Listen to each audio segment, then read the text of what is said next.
I'm here. Member Green Roselle. Member Ibarra. Present. Member Ridgway for Nestor Brush. Present. Member Noya. Present. Member Thompson. Here. Member Toth. Here. Chair Clark. Here. We do have a quorum with members Cooney, Dodgelli, Perry, Queen, Reese Brown, and Vice Chair Smith absent. All right. The next item on the agenda is introductions. We would like to welcome Ryan Green Roselle from Bay Area Rapid Transit as a member of the committee. Ryan, would you like to introduce yourself? Sure, yes. Hello, everyone. Glad to be here. I'm taking over oversight of paratransit from Laura Timothy, who some of you may have worked with.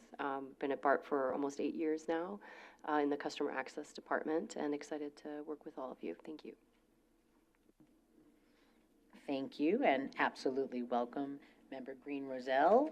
Excited to have you on the board. Always excited to have more representation on the committee. The next item on the agenda is public comment.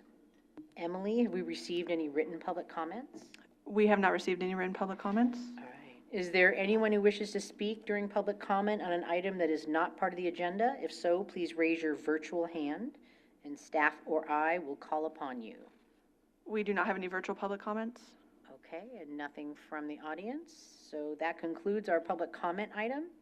The next item on the agenda is the consent calendar, which includes the summary of actions from January 22nd, 2024. Are there any changes or comments from the committee? Okay. Emily, have we received any written comment? We have not received any written public comments. Thank you. If anyone from the public would like to speak, please raise your virtual hand or speak, however you feel you need to express yourself. And staff or I will call upon you. We do not have any virtual public comments. All right. Do I have a motion and a second? This is Toth. I will move. Sorry. Go ahead, Rosa. And I'll second. Okay, so Toth has moved and the second by Noya. Emily, please conduct a roll call vote. Member Birdwell. Yes. Member Green Roselle. Yes. Member Ibarra. Yes. Member Ridgway. Yes. Member Noya. Yes. Member Thompson. Yes. Member Toth.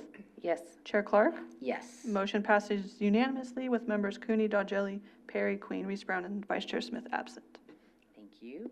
So we have a robust meeting. We have 8 regular agenda items, 5 of which are action items. It's very exciting.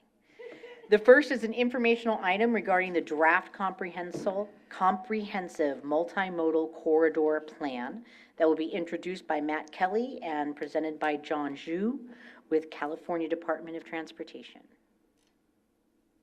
Thank you, Chair Clark, and good afternoon, committee members. Matt Kelly, Senior Transportation Planner with CCTA. Sorry I can't be there in person today. I'm suffering from a recently extracted wisdom tooth. So I think I'm better off at home today. But still glad to be here to present this item. I'm here with John Zhu from Caltrans District 4, the Oakland office. What we're here to do is follow up on a presentation we gave to you back in June of 2023. Back then we were developing our I-680 corridor, comprehensive multimodal corridor plan. I'm going to let John fill you in on all the details regarding the plan and why we're here presenting this to this committee. But really, Caltrans is traditionally a highway-focused organization. Most of the times, we wouldn't bring a highway, corridor focused plan to this committee. However, this is a new generation of plans for Caltrans, where they are bringing in all modes, and so we're bringing that to all of our advisory committees, to our Citizens Advisory Committee, our Countywide Bicycle and Pedestrian Committee, and this committee here today to get a diversity of comments on the plan, and we're here today because we do have a draft plan to share with you based on what we heard over the last year, including at our meeting with you last June. So I'm going to let John get into the details of the plan and really, talk to you about why we're here and the focus of it, which really is a local project. I'll just turn it over to him and let him share his screen. So John? Thanks, Matt, for the introduction. Let me quickly share my screen here.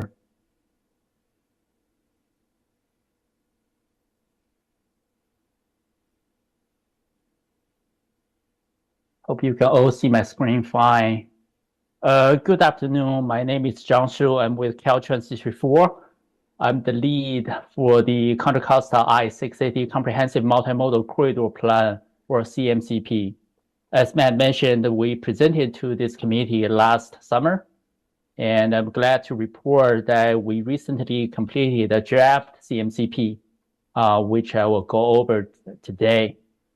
But before I do that, I'd like to go over some of the CMCP basics as a refresher.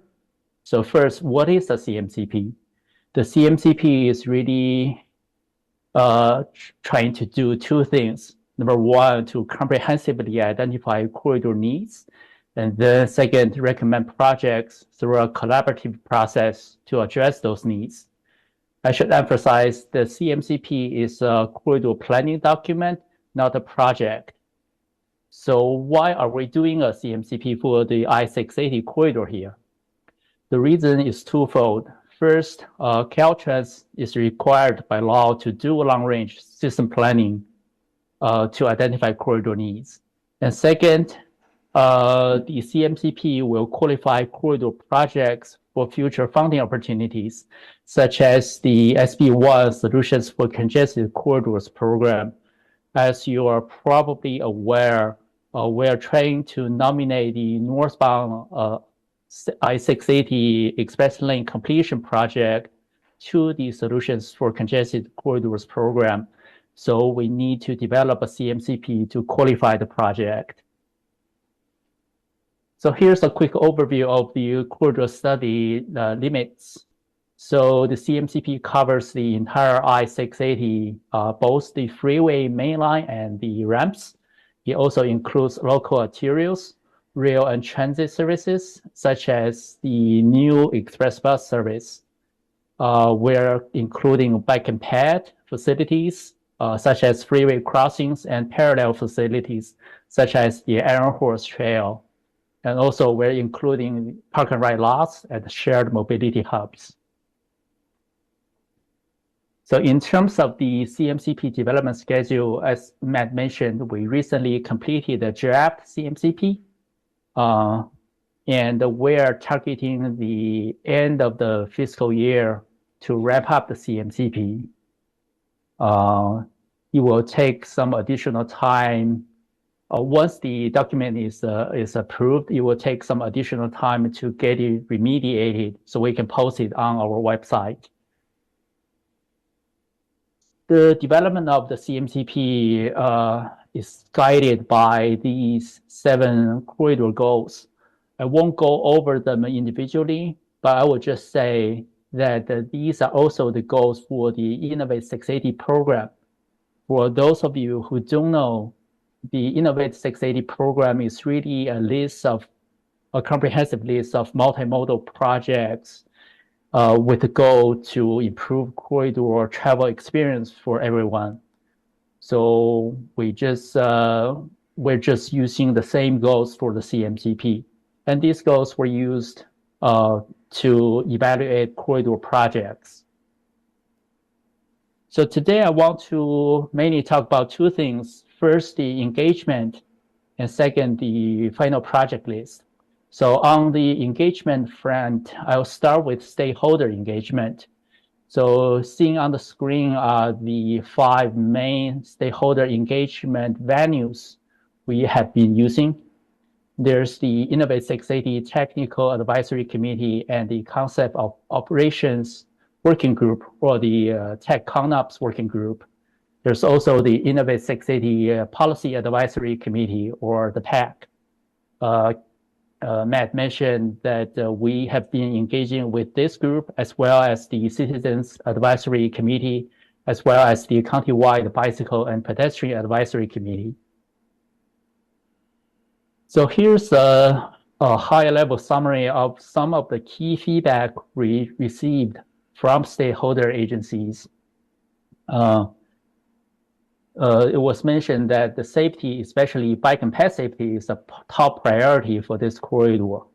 And many jurisdictions commented that the traffic spillover onto arterials due to freeway congestion and lack of high-quality transit is a major concern.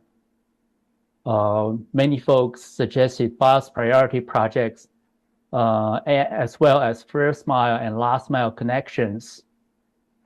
Also, there was the emphasis that we need to develop low-stress bike facilities on both arterials and bike path, like the Iron Horse Trail.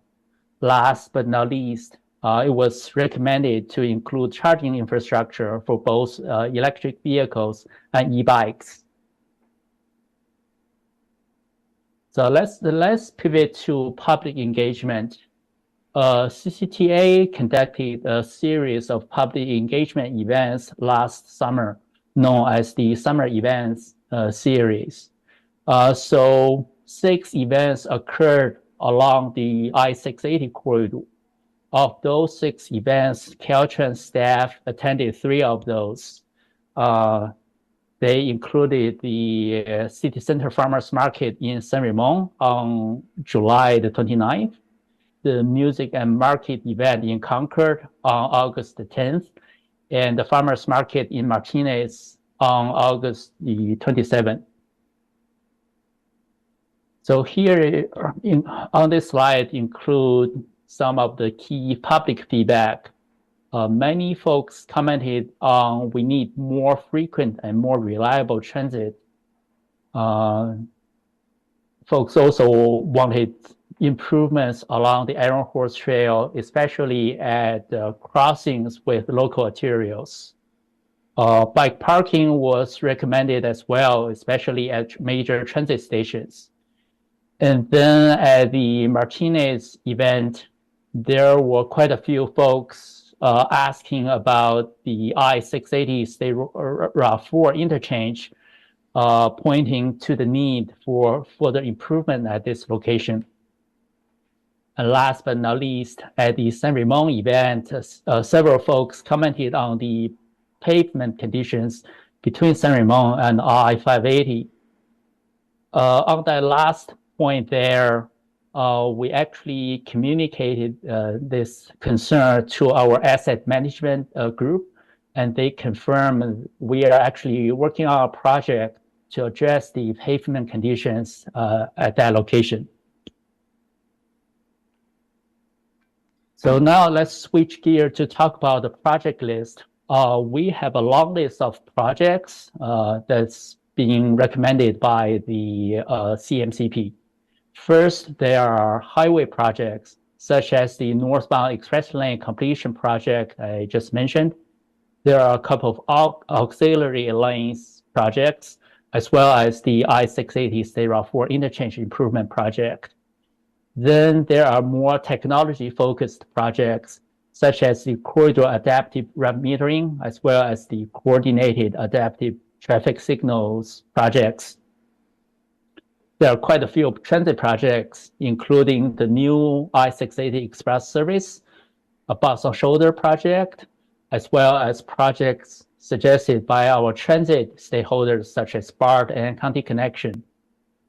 We also have included a long list of bike and ped projects based on both our own bike and ped plans, as well as CCTA's countywide bicycle and pedestrian plan.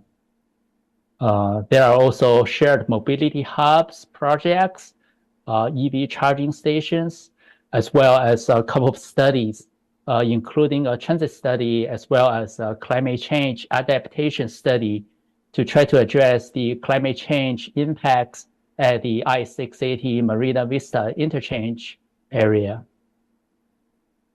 So here's a map showing the projects. I understand this is a fairly busy map, so I just want to highlight a few projects for you. Shown in yellow along the entire I-680 in the county is the technology-focused project. And then next to that yellow line, you will see an orange line for the along the entire corridor, and that is the new express bus service. And next to that orange line, you will see a green line for the northern half of the corridor, which represents the northbound express lane completion projects. And you will see some red balloons along the entire corridor. Those are the planned or proposed charging stations. And then toward the southern portion of the corridor, you will see a few purple lines, and those represent the auxiliary lane projects that I mentioned. So here's a screenshot showing the proposed and planned bicycle and pedestrian projects along the corridor. We have actually developed a ArcGIS web map to showcase these projects. And we included the link to the web map in the CMCP. So anyone review the document can just click on the link and open up the web map and interact with the map layers to view project information. So in terms of the CMCP next steps, we recently completed external review of the draft final CMCP, and my team is working to incorporate those comments into the document. And we're conducting the final round of stakeholder engagement like this meeting today. And from there, we will get the document finalized and approved, the remediated for ADA compliance before we post it on the website. Before I close, I want to appreciate this committee for your support and guidance on the CMCP development. Your input has made the CMCP a more robust document. So with that, I can open up for any questions. Thank you, John. As he said, are there any comments or questions from the committee?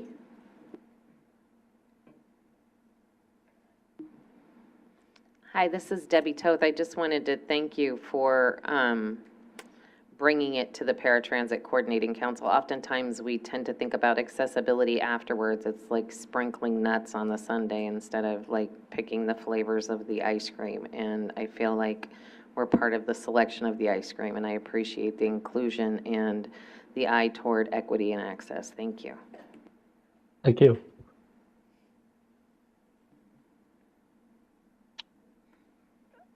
Hi, this is Kim Ridgway, AC Transit. I was wondering if you could shed a little bit more light on any feedback that you received in regards to bike lanes and how that directly affects paratransit access to curbs. Yeah, that's a good question. Overall, there was a lot of focus on improving the existing bike and ped path, like the Iron Horse Trail. However, there were a few comments regarding improving bike facilities on local arterials, such as bike lane or even cycle track. So the overall comment, I think overall theme we received was that providing bike lanes not necessarily the low stress facilities that we strive for. So if possible, we should really try to provide, say, buffered bike lanes or cycle track, which provide more protection to the bicyclists.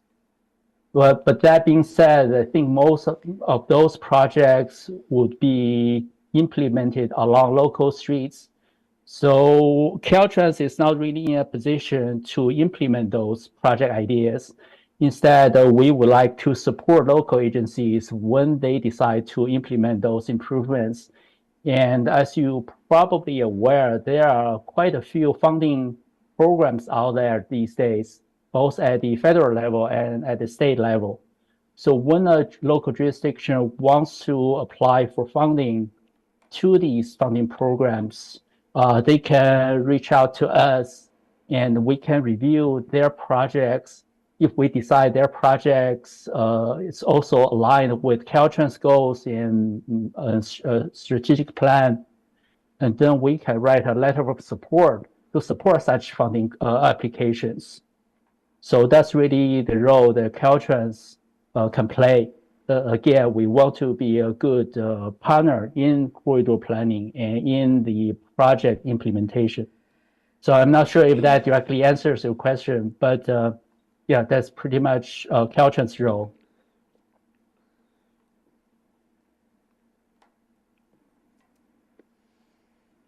Anyone else? Okay, this is more of a general, and you had said some of the feedback that you guys had received at the summer events was more frequent, reliable transit desired. That's really Right. broad. And I know it's our it's our responsibility to develop what that is, but did anybody give any examples? Do you guys have anything that was Right. like specific or new that was introduced that kind of hadn't been thought of before?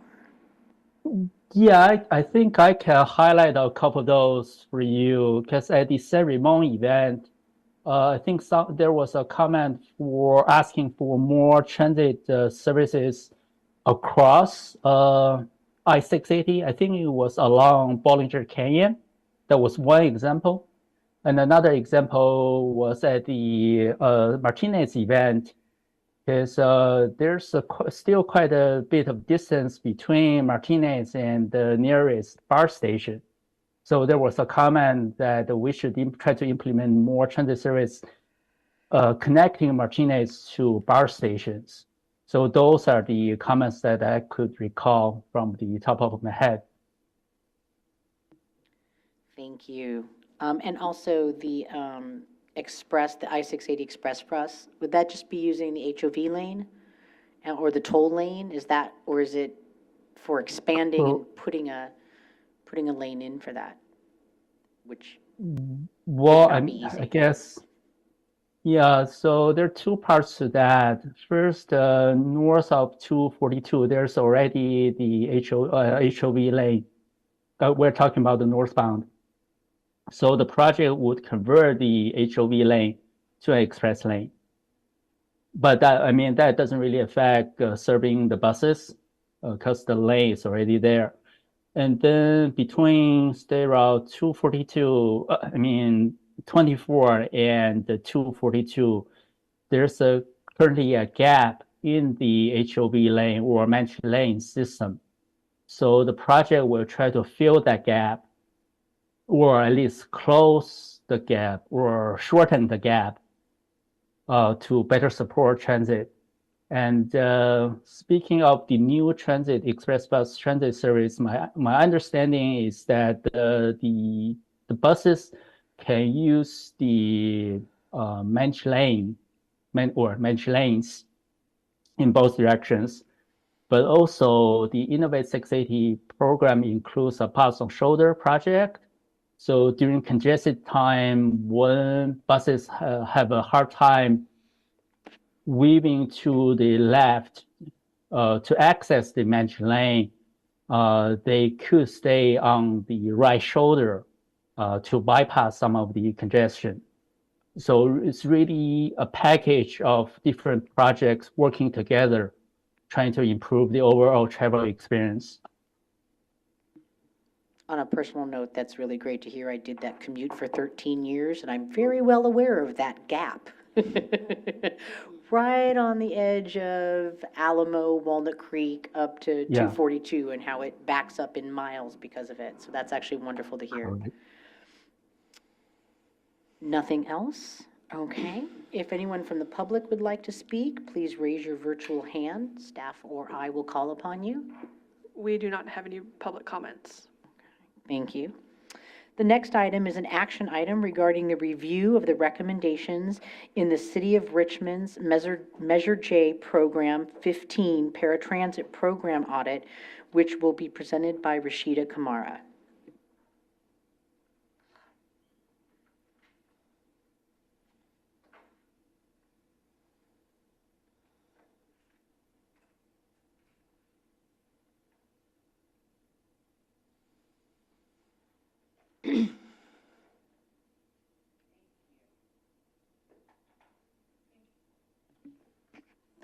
Thank you, Chair Clark. So I have with me here today the audit from the City of Richmond City Paratransit Program. As you all know, the PCC tends to review Measure J claims, and part of the review includes a subcommittee. The subcommittee made a recommendation last year for the Measure J claims in association with the City of Richmond, and as a result, an audit was recommended. I have with me a consultant from Advanced Mobility Group. Her name is Lori Talbert. She was actually part of the audit team, and so I'm going to be handing majority of this presentation to Lori, and then I will be managing the slides for her. Lori, are you online? I am. Can you hear me? Okay. Yes, we can hear you. Just tell me next slide, okay? Excellent. Will do. All right. As Rashida said, my name is Lori Talbert. I'm with Advanced Mobility Group, and I was the lead on the audit team that conducted the Richmond audit. So first, some background and overview on the audit. Next.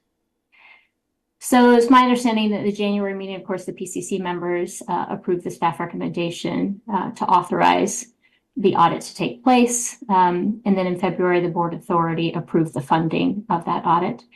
So we were able to get underway in March 2024. The project was awarded to Advanced Mobility Group. And again, I led that team. My background is in public transit, 30 years at a suburban transit agency in Washington State, roughly the size of County Connection and Tri-Athlete Transit rolled together. And among the things that I did, I worked in procuring paratransit vendors for our ADA paratransit service, as well as a role in the transition that we made from a contracted service to an in-house service, which was about a 1-year process. We had other members on the team as well who specialized in outreach on the financial side, and then Christian Kent was included as a sub-consultant, and he's a well-known paratransit consultant who's based on the East Coast, but has done quite a bit of work in California. So we rolled out the audit starting in early March. Next, please. So it was scheduled for a 90-day period with the intent that we be able to come to you, the PCC, in May, and here we are. So we were asked to review 5 fiscal years and to cover the following things: the claim submittal and compliance, the budget, key performance indicators for the service, the program design and delivery, and then marketing, outreach, and feedback. Next. So the tests that we completed, and these were in coordination with the City of Richmond, we started off with a kickoff call in early March. We introduced the partners, and that's the point at which we made a request for documentation. We agreed as a group to a March 15th deadline for that documentation. So we spent the next 2 to 3 weeks reviewing those documents once we received them, and then following up with the city with questions on that documentation. We also did in late March marketing audits of senior centers, other medical offices and facilities in Richmond to get an understanding of what they knew about the service, what sort of promotional materials they have, how they were serving people when they had questions about the service. Then we did a working group call with the city. So we got online with city staff and followed the questions in the fiscal year 23-24 claims form. That was the form that became the issue of review for the audit. So we followed the forms and the information included in them, asking questions and trying to get additional feedback on what was entered in those forms. We also made a second request for documentation that had not been received by the original deadline. And then in mid-April, I visited the City of Richmond to observe the administrative dispatch functions. I rode along with the drivers who were delivering the service, had the opportunity to talk to them, and had the opportunity to talk to clients. And then April 16th, that was the final deadline for documentation as well. And then we began our assessment and prepared the draft report that's included in the packet today. So next. All right, so the audit reports, go ahead. So what we included in the audit report was a background and overview, both of the Measure J claims and the claims process itself. We took a look at the Richmond Paratransit Service and the other services that operate in West County. Then discussed what the audit overview would be, who the partners were, what the timeline was going to be, and what steps we were going to take in performing the audit. The report also includes what data we assessed, so what we requested, what we received from the city. Then we weren't necessarily planning on this originally, but after doing the site visit and the working group call, we sort of made an assessment of the current state of the program. We looked at what vehicles there were, what kind of contracted services, the staff, the clients, and then cited needs from both the staff and the clients, saying what they would like to see from the program. Then we run down the key audit takeaways. And then there are 29 issues that we noted that fall under the 5 areas of review. And we took those by those original 5 areas, highlighting both an issue and then a recommendation for each of those 29 issues. And then there's a final summary key recommendation. Next. So the current state of the Our Transit program, based on both the working group call and the site visit, again, we looked at the vehicles. They are currently running 2 older vehicles that have known mechanical issues. In fact, the day of the site visit, one of the vans required a tow. That was the vehicle that I was riding along in. They do have new vehicles. Those are unable to be placed in service at this time. They are providing contracted services through a company called Transmetro, who provides trips that support what is a limited number of drivers and limited capacity of their vehicles. Their day-to-day staffing right now is 1.5 drivers, and then they have the equivalent of 2.5 administrative staff. So a total of 4 full-time equivalent running the program. And they run 8 to 9 one-way trips a day. They have undertaken a new software system. They did that in early April. Based on the site visit, it's not fully operational, and certainly the staff need additional training in the transition to that software system. Next. So the key takeaways from the report. We believe that the program certainly has value. It's needed in Richmond. It fills a gap that other services are not filling. The clients that we talked to were very happy with the program. They depend on it, and the relationship between those frontline staff and those clients was very good. We noted there are lots of errors and contradictions in the city's claim. That's one of the things that drew attention to having the audit in the first place. We found the same types of errors and contradictions in their internal reporting as we found within the claims forms, and then between the claims form and their internal reports. We see a lack of understanding in the basic program metrics by city staff, an understanding of what is a reasonable cost per passenger, what performance indicators should be, what types of goals and performance metrics they should be hitting. There was a lack of engagement by city management in leading the program. There's a definite kind of distinction between the management of it and then the frontline staff who are operating the service.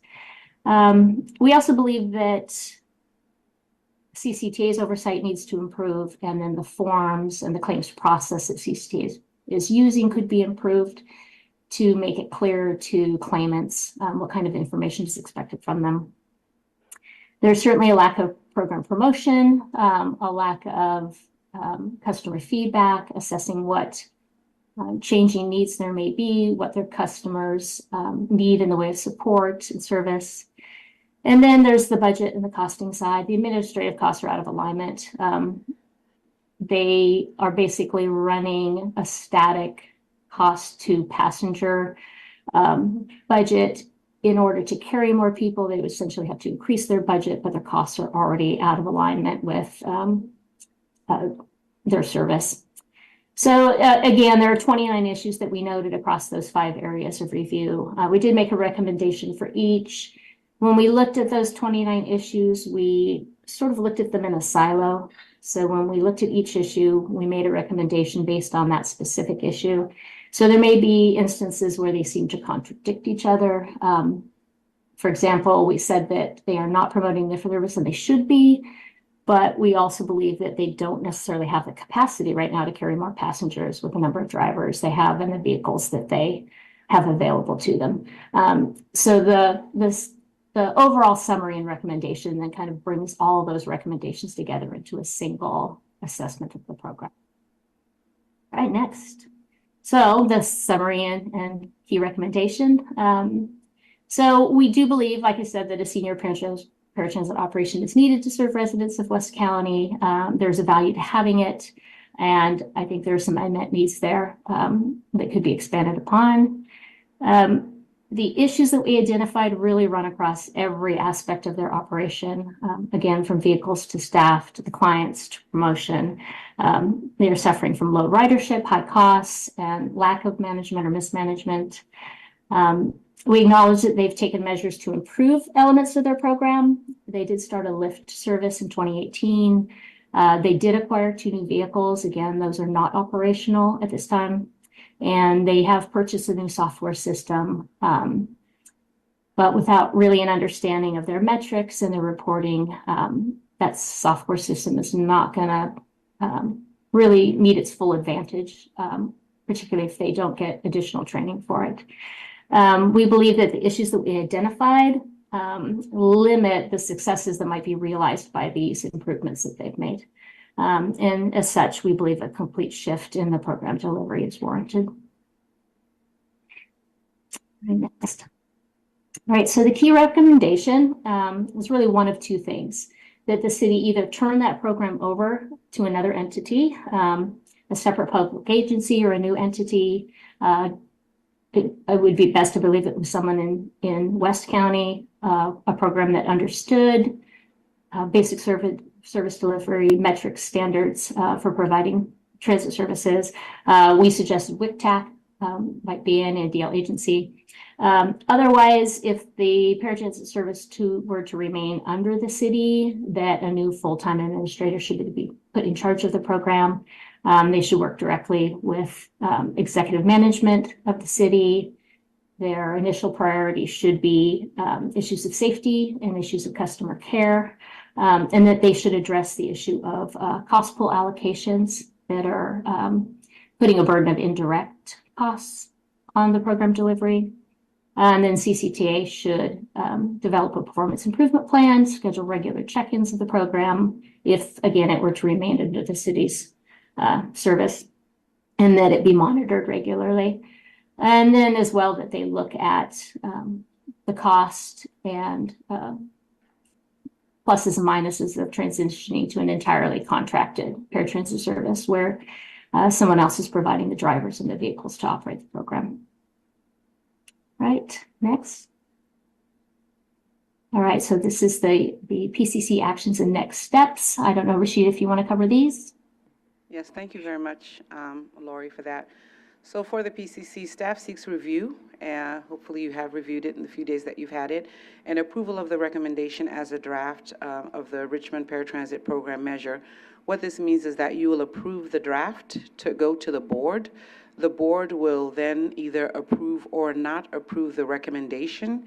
And after the board has, let's say, as an example, approved the recommendation, as you can see, there's several recommendations in there, then CCTA will work collaboratively with the city to determine which one of the recommendations they could roll out.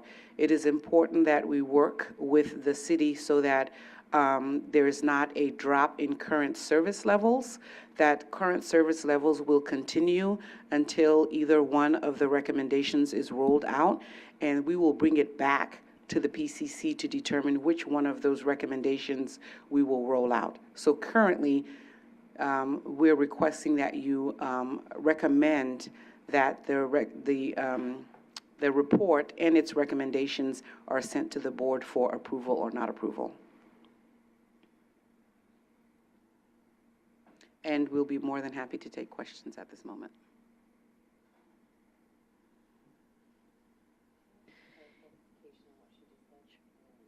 Thank you, Rashida and Lori. And are there any comments from the committee? Absolutely. I just wanted to ask for your clarification on that last point that you made. So we're making a recommendation that this goes to the board or it doesn't go to the board? You can make one or two of those recommendations. You can either say, yes, please take this to the board with its recommendations, or you can say, hold off, do not take it to the board just yet. We have clarifying questions and you want us to come back with the answers to your clarifying questions. Okay, so can I ask a question of the auditor? Sure, we're taking questions right now. Okay, so, I think I heard, and you can correct me if I was wrong, that your recommendation was to have a different organization take on this work. Is that accurate? Yeah, I would say one of two recommendations. One, that either someone else take it over, or if the cities keep it, that a certain series of steps take place to help manage the city's program. So you're not making a recommendation. I thought I heard you make the recommendation that it goes to an external organization. You're saying that it could do that, or it could go through this PIP process here with CCTA. Correct. And what amount of time, sorry, should I wait my turn? What amount of time do you feel is a reasonable amount of time for, let's say that the city of Richmond kept the program?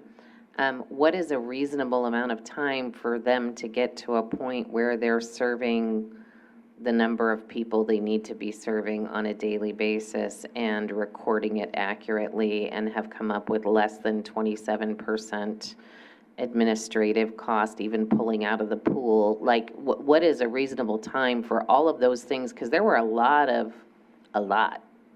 Yes. of things that, even after this audit and reading the response, that are not sufficiently answered. Lori, would you like for me to take that?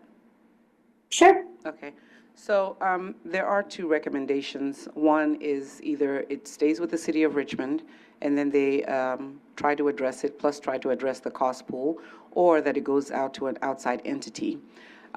If the determination, and we would have to actually work with, one of these recommendations have to happen, that's what the board is going to approve. But what we're going to do is work with the city to determine which one of the recommendations is going to work most effectively. And part of working with the city is to determine what is it going to cost for them to keep it, what is it going to cost for them to outsource it. If they decide to keep it, how long is it going to take, to address your question, for them to get up to a standard which we feel is acceptable? And if they decide to outsource it, how long is it going to take for that to happen? So those two things will have to be looked at when we meet with the city to determine which one of these recommendations will best serve the people, the timeline and the cost to get it done. Does that answer your question? So we do not know what the timeline is yet, assuming that that is the recommendation we roll out. We would have to actually look which one of the two recommendations work best. And that'll be cost to roll it out, degradation of service. Is it going to degrade the current service to roll it out? And what's the timeline to roll out either one of these recommendations?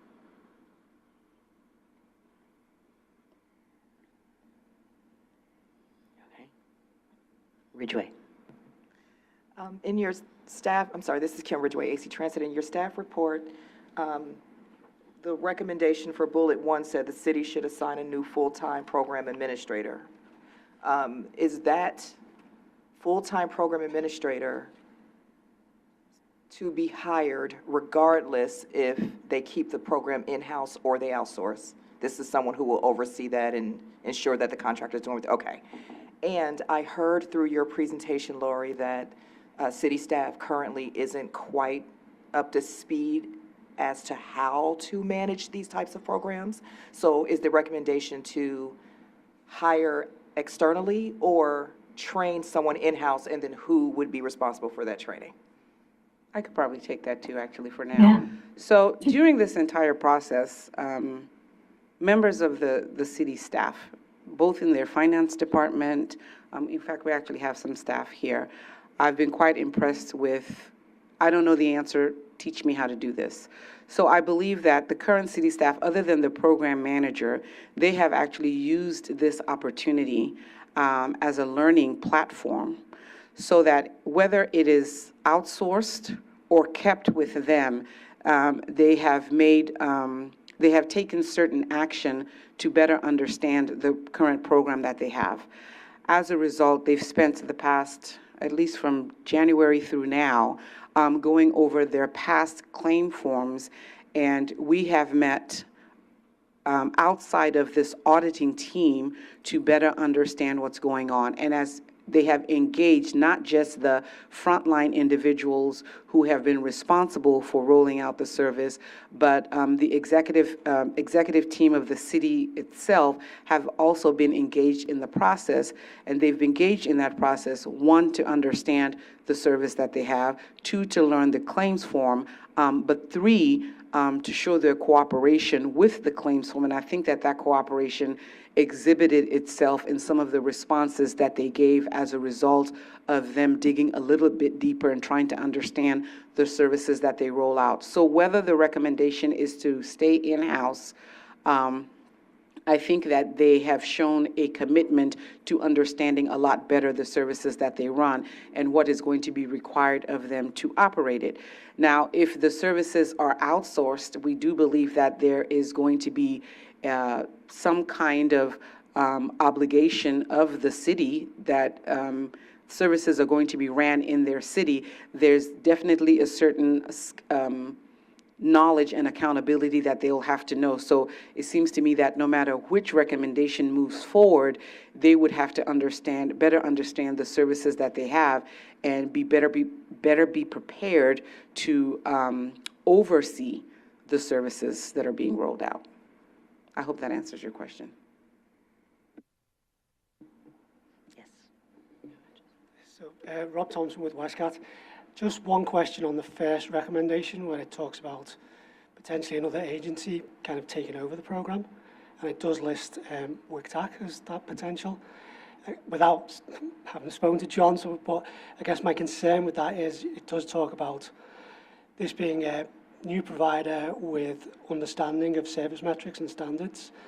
I mean, that's not what WICTAC does currently, so it just seems like that may not be the right fit in my mind for taking over this program. It seems like it needs someone with operational experience to kind of run and oversee the program. Duly noted. Thank you.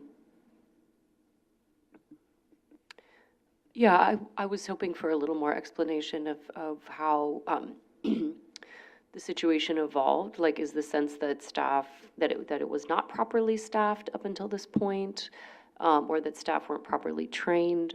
I want to better understand how the situation came to be in the first place. Lori, do you mind if I take this one? Go ahead. Okay.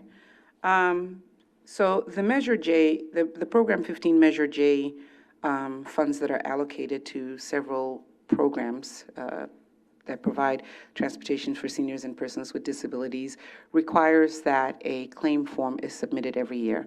The previous claim form, by the way, there's another staff report in which we're going to be talking about the claims form in itself. The previous claim form has them filling out reports and giving us some statistics. The PCC, as one of its functions, provides a subcommittee that reviews the claim forms and then recommends to the board the allocation or release of the allocated funds to the different transit agencies that apply for them. During this process over the past few years, there has been some concerns.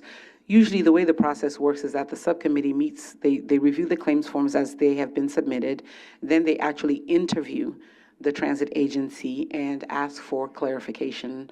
And there are several members at this current PCC that have sat in, myself included, that have sat in as the subcommittee members. They tend to ask questions either for clarification or explanations as to how they got to certain numbers. Usually the claims forms are for the upcoming year.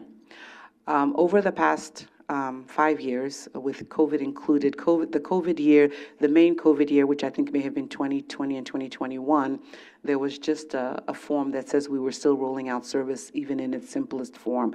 And so the claim form was not as as comprehensive as the past year's claims form.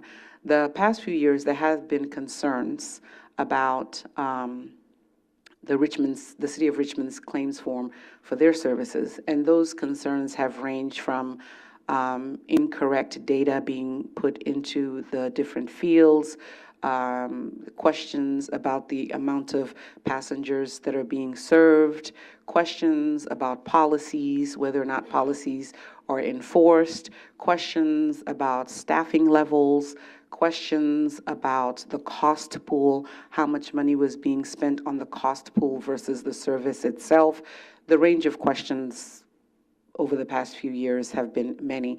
As a result, the last fiscal year that was applied for, the PCC subcommittee recommended that the funds are not released and that a deeper understanding through a third-party auditor will help us determine and, better yet, allow the PCC to act have some kind of fiscal responsibility, so to speak, on how are these funds really being used. Now, there is a level of, during the interview process of the transit agencies, when they do put their applications in, there are times when there's clarification that needs to be met. And a lot of time, transit agencies are sent to go back and clarify their numbers or give additional data that supports what they're doing. A lot of the transit agencies are able to go back, give additional data, and approval or recommendations for approvals are pushed forward. Not all transit agencies have 100% subcommittee review, 100% recommendation for approval right then and there.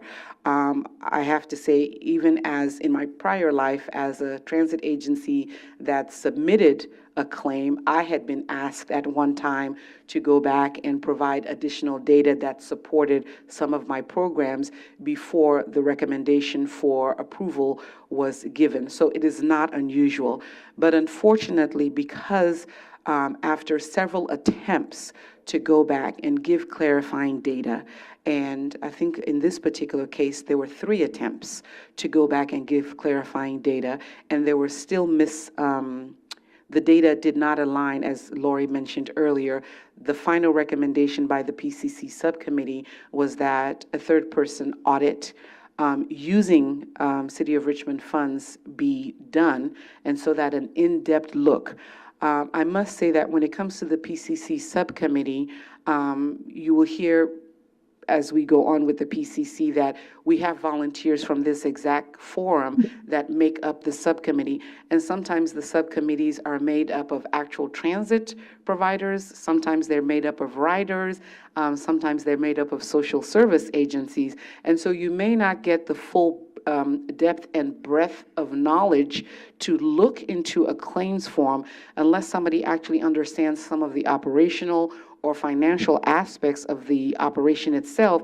Those questions may not be asked. So we all felt, the PCC subcommittee and the PCC at the time felt that a more in-depth look, the finances, the marketing, actually riding along, actually speaking to city, a more in-depth look, audit of all of these line items, and looking at it through the expert lens of the auditing team would give us what we really need, not just the surface guesswork of a PCC subcommittee. And that's how it came to be.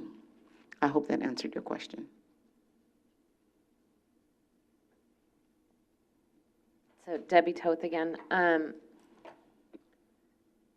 I have concerns about an added layer of administrative bureaucracy and payment that takes away from service. So if they contract out and are still providing administrative oversight, as is CCTA, that's 2 layers of oversight of a service provider. It just seems like a lot, and maybe I'm misunderstanding what the recommended structure could have been there in that scenario. I too share Rob's concerns about WICTAC being a regional transportation planning body, not a service provider. So that too would be a scenario where they would be overseeing somebody else because they wouldn't be providing services directly from WIC tax. So again, we go to how many layers of administrative cost are we building into something that should be a service delivered to a human being? And at present, it's what, $300 per trip, or something close to that was, I believe, what was the final number that landed on what it looks like their cost per trip is at present. So I think getting to the meat of the matter, which is how do we get services to the humans who need them, and how do we let them know that they exist, and how do we do it in a language that is accessible to them, and all the things that were found in this report. To me, that needs to be our area of focus. How do we get that most expeditiously to the people who need these services? So what is the fastest way to do that, I guess, is my question, in your estimation? Thank you. May I respond? So, couple of things regarding WICTAC as an example. So this is not written in stone that WICTAC will take this over. So duly noted on both the comments about WICTAC. If it does not become something that we will explore, it doesn't have to, we definitely don't need to waste time on that. With any transit agency that has to be made streamline and move over, there is a slight administrative cost. As an example, and I'll just use WestCat as an example. WestCat has an administrative cost to overseeing a program that has been outsourced. They believe that they have a paratransit program and it goes through a bidding process, and there's the cost for the actual rolling out the service, and there's a minimal cost, certainly not the type of cost that we are seeing now on the administrative oversight. In the case of County Connection has an administrative cost for overseeing the program, but the reason why they're able to mitigate all administrative costs is because they outsource the program itself. In this particular case, we're looking at the program not only having its administrative costs, but it's also in-house. And not only is it in-house, but it also has a cost pool. And if you read the details regarding the cost pool, it certainly provides it makes the administrative cost heavy. One of the peer programs that they looked at was the city of San Pablo. The city of San Pablo, they have theirs inside, it's in-house, but the administrative cost is not so high. So there's definitely a way to do that. We do believe that the cost pool analysis, and I'm not advocating either way for this to be done, but just to answer the fact that there will be an administrative cost no matter what. The question is, how do we leverage the administrative cost regarding the program, but most importantly, making sure that as it rolls out to the human being, that aspect of it, that we're making sure that that's cost effective.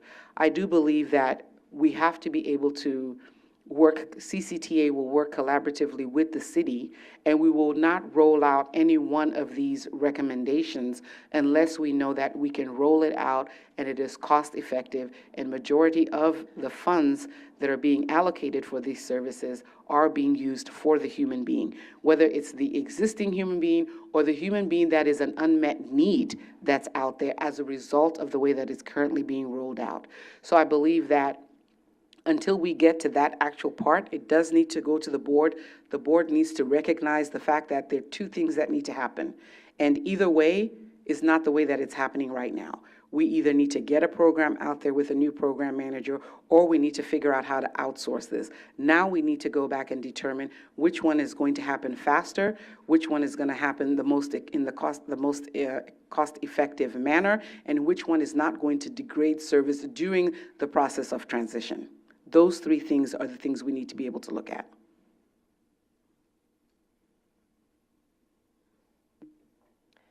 Hello. I have, along with this potential new administrative person who hopefully has experience in transportation operational services, I also kind of focused a little bit on the PIP. And I'm wondering if we could change that term, because it kind of makes it seem more of like an employee to, employer situation. Another term, corrective action plan. But more so, I'm hoping that that process, I know you've identified already and made some recommendations, but I think it helps for City of Richmond to also come up with their own recommendations for how they're going to improve each of these 5 different sections that were found to have issues. So I'm hoping somehow that item can be more of a collaborative where they're also bringing forth some recommendations of their own.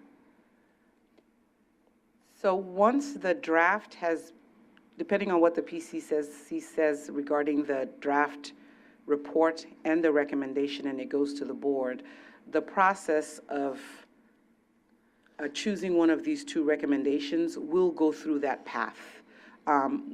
It has been collaborative up until now, and until one of these paths is decided upon, our key goal here at CCTA is to make sure that we do not degrade current service. The whole goal of this audit is to improve the service. We believe that there's a vast room for improvement. So the goal is to improve the service, whether it improves by way of an in-house recommendation, and until the City of Richmond and the CCTA work together to determine, can we get a new program manager in there? Can you do something about the cost pool? Can you do this without degrading current service? How fast can you do it? How much is it going to cost us to do it? We won't know if that's going to be the best out of the 2 recommendations. Maybe we're going to review it and we're going to look like, well, what is it going to take to move the service? How long is it going to take to put an RFP out? Depending on what the proposals look like, what is it going to cost us? As a simple example, will it take 3 months and $1 million, or will it take 2 months and $500,000? And does it degrade service? Which one of these recommendations do we want to choose? Either way, I think that the city has proven to us that no matter which, both recommendations are going to be difficult. But what we have seen from the city is their commitment, at least the individuals that we've spoken to at the city, is that they have a commitment to delivering the service. And so I think until we look at what it's going to take to move forward before we can come back to the PCC and we have determined that this will take 6 months, this amount of dollars, and it will not degrade service, versus this is going to take 9 months, this amount of service, and not degrade, this amount of money and not degrade service. So either way, it's going to be a collaborative process. And either way, it's going to be difficult. I can't imagine as the city, we bring something like this to them. Either way, there are changes that they need to make, whether it's to keep it in-house with that recommendation or to outsource it with the other recommendation. Either way, it's going to be collaborative with them.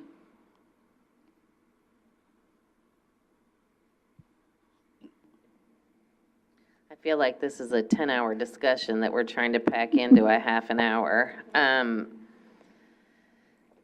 have a lot of thoughts and feelings about this, and I'm trying to focus on thoughts and not feelings. I think that in the best interest of the writers, that there needs to be some sort of a hold harmless arrangement put together where they maintain the current level of service, and that there are very clear guidelines about what the expectations are and who is monitoring what and how often that's being produced, like on a monthly basis. We're not going to wait for a year to find out that things were falling apart. I think given when I gave you the 27% number for the administrative cost, that was minus the pool. With the pool, it was half the cost of the grant, or the tax funding. So to me, we have more than overpaid for a level of service that hasn't been rendered, and asking for the city to continue to provide this and paying them what it costs to provide the services to the people, and not 4 full-time persons' salaries plus 50% or whatever it is that they're doing the markup for this, whatever it is. I don't even claim to understand that. But I think something like that is reasonable while we figure out what direction we go in. So how do we hold the riders harmless, keep the service going, pay the cost of the service, and pay actual staff wages who are working on the actual program only? Like, to me, there's like some reasonable effort that we put into place while things are figured out. I mean, it doesn't feel like rocket science, but I mean, that's a different recommendation than what's before us, perhaps? Not necessarily, because the city of Richmond has not been told to stop service. The city of Richmond has not told us that they intend to stop service. The city of Richmond has told us that we intend to and have made some recommendations ourselves in order to continue service, at least at its current conditions. One of the things that Lori mentioned in her report is the rapport that those who are currently using the service, the good relationship that they have with individual staff members.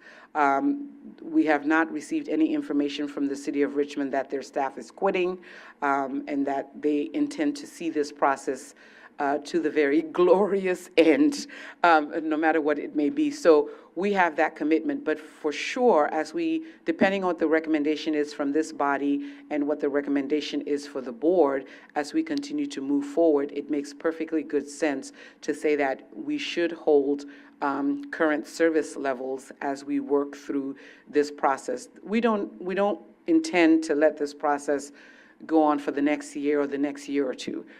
We certainly want to make sure that our passengers, those that are currently riding, and our passengers that could benefit from this service, start to see good service as soon as possible. So the quicker we're able to move this recommendation forward, the quicker we can work with the city of Richmond to determine part two of this. Here's a recommendation, we're going to do one or the other. And that's the reason why in the presentation that a complete shift in how services are rolled out is warranted. So either way, there's going to be a complete shift in how the services are warranted. We just have to decide which one of those is going to be done in the most cost-effective manner, without degrading service, and in the most timely manner.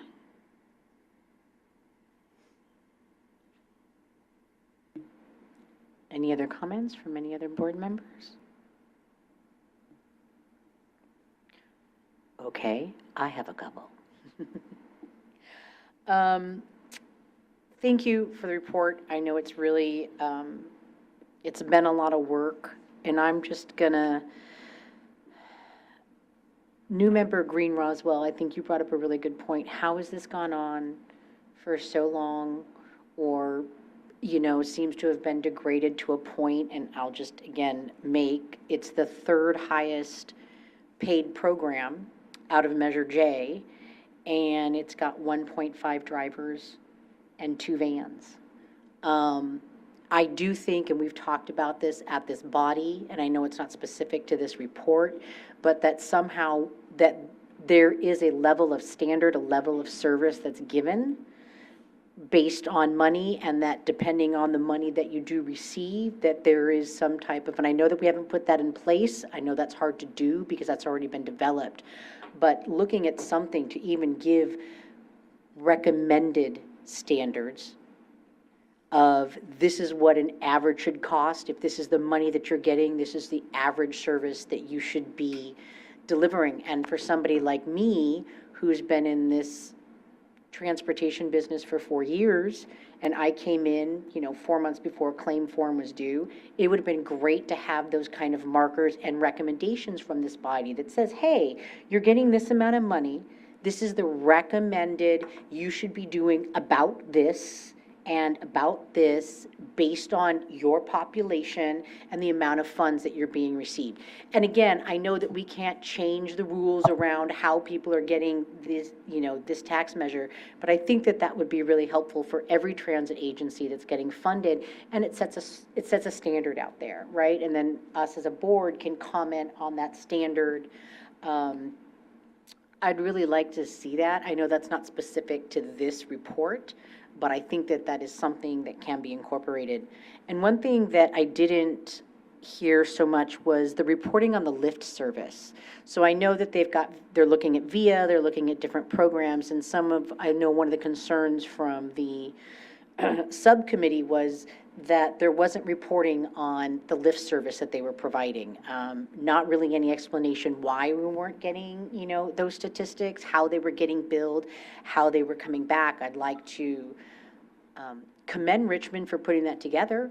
I think that's a great service. But I'd really like to see more information coming out about that as part of these recommendations that go forward. I know working with the software, working with VIA, but that doesn't incorporate the information that's going to be coming out of a contract with Lyft.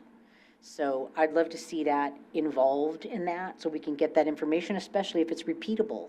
Why would we not? And I think that's one of the questions that we were so excited about that contract being done was, is it really cost efficient? It looks cost efficient at the beginning, but is it really great? And obviously it has limitations, right? They don't take wheelchairs, but how could that accommodate? So now that those of us that, have those vehicles that can accommodate wheelchairs and have more people serviced by Lyft. So just that information there, I'd love to see that in the recommendations to make sure it's not just getting to know the VIA software that they're using, but also getting statistics from any third-party provider like Lyft. And thank you so much for the hold harmless and the continuing of the services. I think that's important. And I do know that Richmond, they haven't received funds in a year and a half, and they have been continuing to provide the service. So I do agree that we should continue to expect that while we go through this process. And I did have a question, and I think it might be determined, but definitely something that I wanted to know. If WCTAC or, any other agency were to take that on, how would the money be allocated? Even if it was maybe using some recommendations of comparative costs of other agencies that do contract out services, what does that look like? Is it 5% of or 10%? Again, that recommendation being, if you contract out services, we expect you to use 10% of your funds towards that third party. That kind of recommendation, and I know, Lori, that you made some of those recommendations in there based on other agencies. I think it would be helpful for this body to know those kinds of things, to say, okay, here's 2 other agencies that do it. This is how much contracting that out looks like. That seems to be an industry standard. And again, I know for me, I just look at what's come in. I'd love to hear from more experts, again, what that industry standard is. I think it will help us in making future recommendations. And also for agencies that are providing, if they're looking to go in that direction, what's a reasonable cost to doing that? Those are all my comments. Are there any other comments from any of our board members? I don't really want to get into this too much, but just to follow up on quite a few things that you said. I think that industry standard is difficult to do. I'm not saying it's impossible, but it just seems that there's so many different factors go into it. I just pulled up our paratransit budget, and like almost a quarter of our budget is Measure J funds.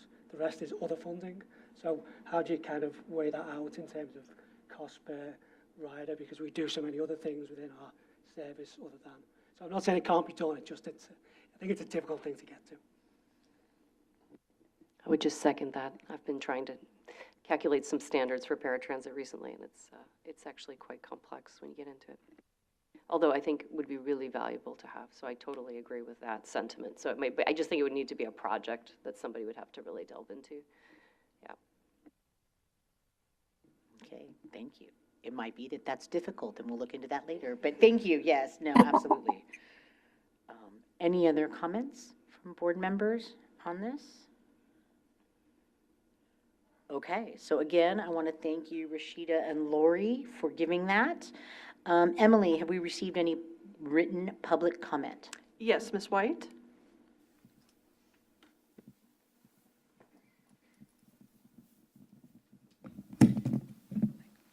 Thank you.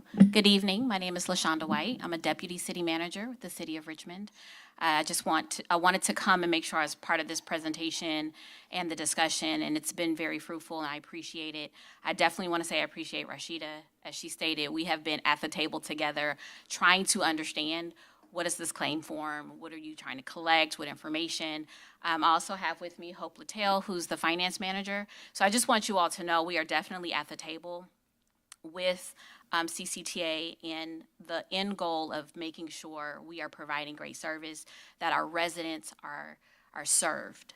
We know this is a really important program for City of Richmond residents, and so we want to make sure that we continue to do that. And I definitely just appreciate the opportunities to have discussions and digging deep. I have 6 different departments that roll up. Transportation is just one of them, and Paratransit is just one of the transportation programs.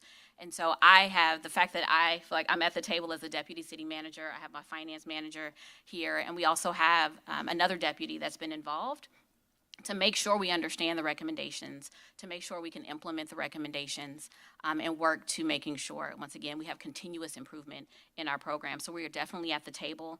I welcome standards. As I was coming in, transportation is new to me, and as I was coming in to Paratransit, I was asking the same questions where it's like, well, what is the standard that we should be meeting? Because I don't know and it wasn't clear. Why are we off? What are other jurisdictions, what are they doing so we can learn from them? I would definitely appreciate that, so we can learn from other jurisdictions that have best practices. I know there is a lot of training that we need to do. We have lots to learn as a department, and we are here to be able to do that. We do only have 1.5 drivers. We do pay a really good salary in the city of Richmond, and our benefits are really high. 85% of salaries are benefits. And so for us, and then we do have cost pool, and I know that's been an issue and a question. That is a city council decision if cost pool was not charged to transportation.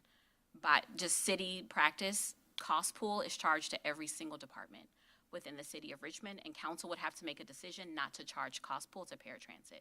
So if that's something that we make a decision that we need to do, we would have to obviously take that to city council for them to make that decision.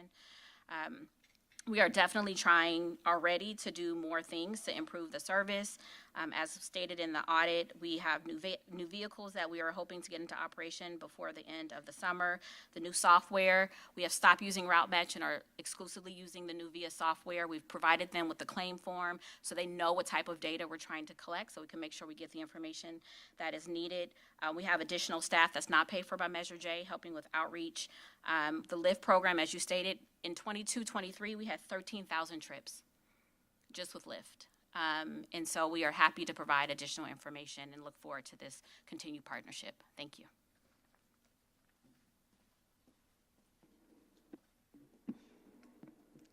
I think can we ask questions of public comment, or is? I don't believe you're allowed to respond to public comment. We also have Mr. Nemeth. Good afternoon, everybody.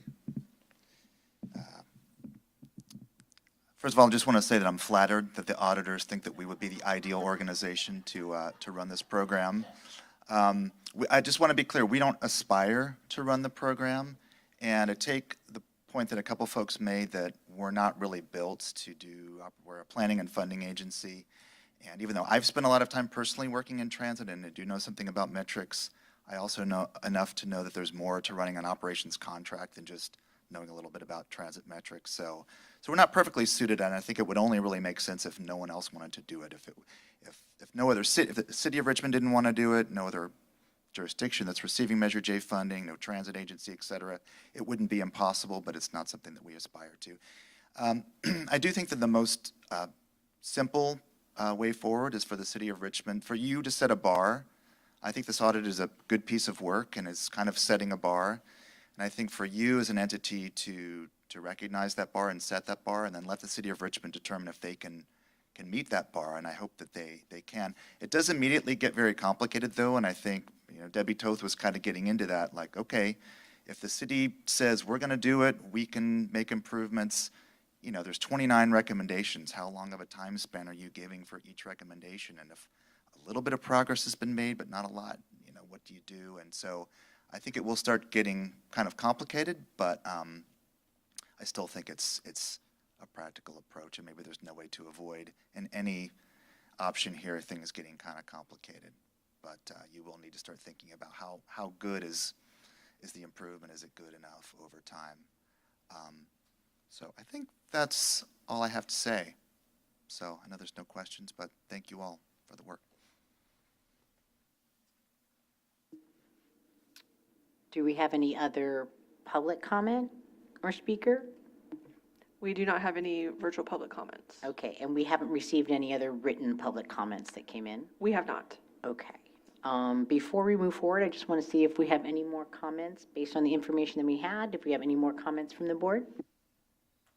So Debbie Toth again, I want to know if I can ask staff, do you know if the city of Richmond is interested in continuing to provide this program? They have expressed to me what would it take for them to continue to provide the program. Obviously, a lot of things mentioned in the recommendation. They have also expressed to me what do I think may be the biggest hurdles on transitioning the program out. As LaShonda just mentioned, they have excellent wages. In addition to that, they have excellent benefits, but they have people that have worked there and have been part of this program for several years. They're also city employees, so they have been, and I think rightly so, the pros and cons of keeping it, and what are the big hurdles to that, and the pros and cons of letting it go, and what are the big hurdles to that. As such, I've let them know that they're certainly not the first agency that has transitioned service out from them with bigger hurdles than they currently potentially could be facing. So they have expressed, we didn't go that far into it, but they've certainly expressed the pros and cons of either one of the recommendations, and they are committed to reviewing the pros and cons, working with CCTA collaboratively on what it's going to take, and they're definitely committed to making sure that the benefit of the passengers is what's put first. At least that's what has been expressed to me, to their commendation.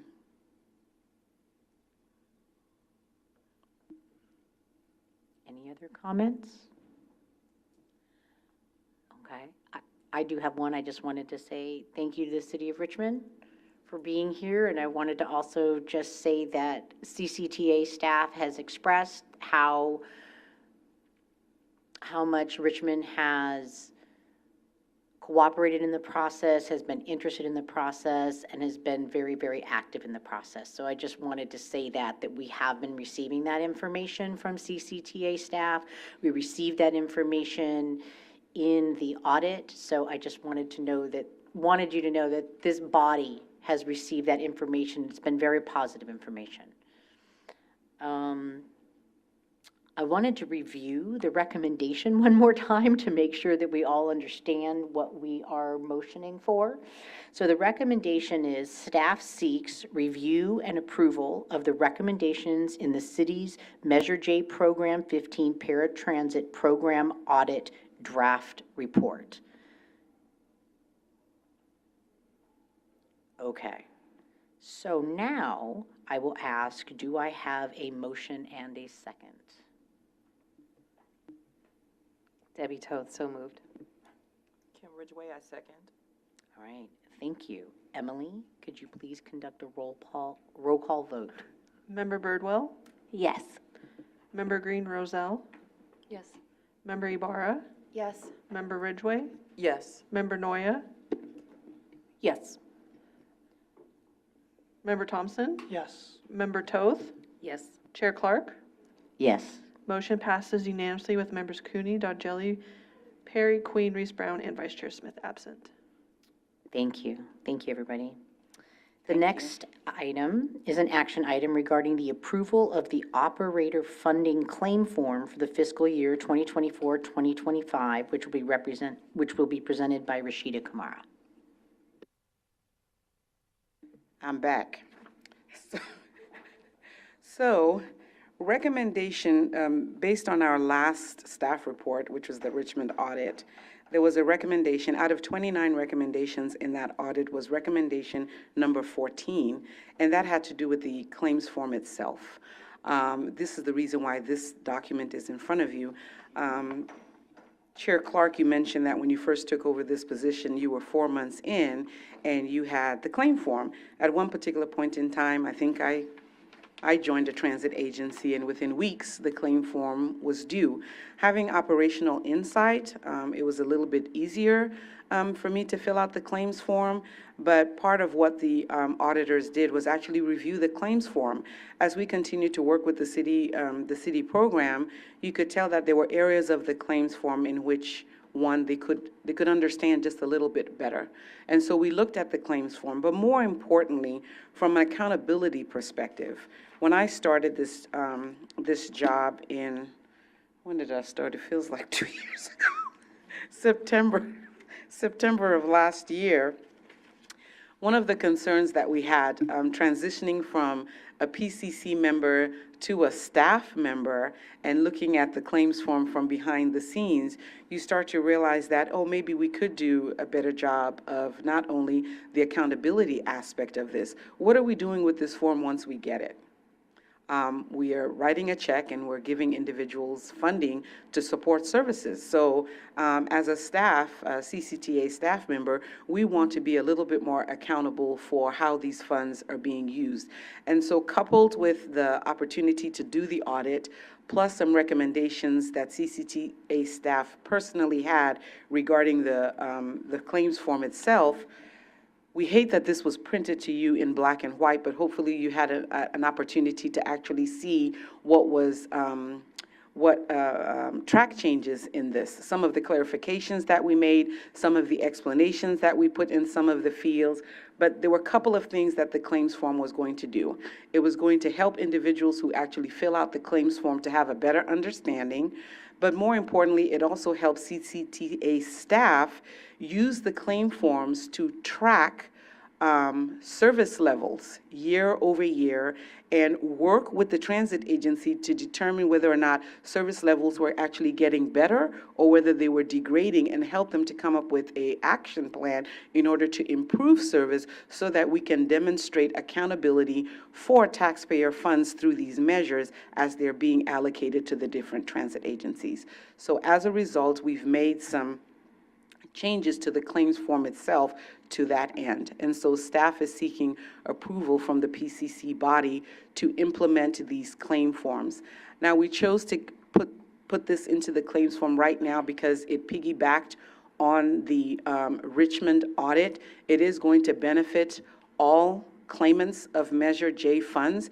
We did not want to wait a whole nother year. We needed to strike while the iron, that's my favorite saying, we need to strike while the iron is hot, because we are about to release several $1 million of claims money, and we don't want to find ourselves next year or sometime this year telling people that we're not going to give them their funds because all of a sudden we're unsure about how they're going to use the money. We want to use the opportunity now to fix as much of this problem as possible from CCTA's perspective, but also from the PCC's perspective that actually recommend the release of these allocated funds. We believe that between CCTA and the PCC, we can do justice to how we're releasing these funds and really speak as advocates for our taxpayers that need the service by making sure that we layer in accountability measures and also training measures for those that are going to fill out the paperwork, and then at the same time, make sure that the agencies that are actually rolling out the services understand what they're doing and also understand that there's accountability built into receiving these funds. And so having said that, staff is seeking approval of the updated claim form and approval to appoint a subcommittee to review the Measure J. So it's two, approve the form and then also form a subcommittee for the upcoming forms, which will be released sometime at the end of this month or June, so that when we come back to the PCC, when the forms are actually sent back to CCTA, the subcommittee will already be formed in order to review them. So first approve the form, and second, form the subcommittee. Thank you. Thank you, Rashida. Are there any comments from the committee? Member Toth. You should always know, look left. Hello. Debbie Toth again. I just wanted to, I will make the motion, but I want to recognize that I might not have made this motion if you were not here, Rashida. I trust you implicitly, and I also know that if this turns out to be a form that doesn't capture what we want to see, we have the opportunity by developing a subcommittee to create something that does capture what we want to see. But I would recommend that we move as presented. Any other comments? Thompson? So I guess I'm just looking at some of these new requirements on the form and thinking that as a transit agency, we couldn't be operating without already complying with a number of these. So it just seems some of these are an extra burden of work with limited staff resources. I'm not opposed to it. I'm fine with it. I'm just kind of saying that we go through all our audits to look at all of these measures in other aspects, and it's just going to be a lot of copy and pasting. I'm specifically looking at things like liability, and when it talks about drug and alcohol testing, I mean, we can't operate without that. So it just seems, do we really need to fill in these questions? But just a comment.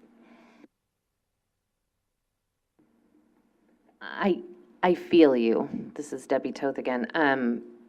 But I think that some of this is what rose in the audit findings, and there are not, you are held to a different standard than cities are.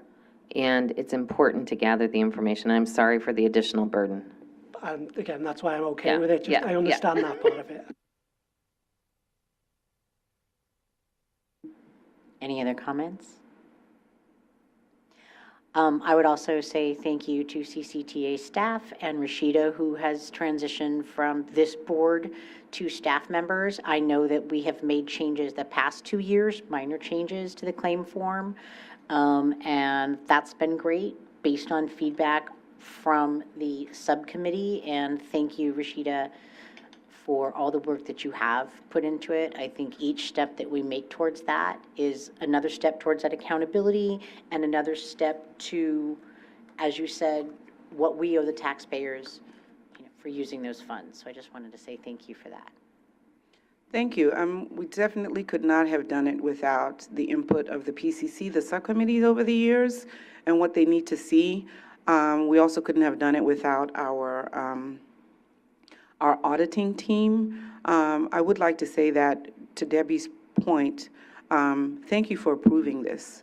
I think that this is a work in progress. What we approved today and being able to look at it at another time because something has come up is always a possibility.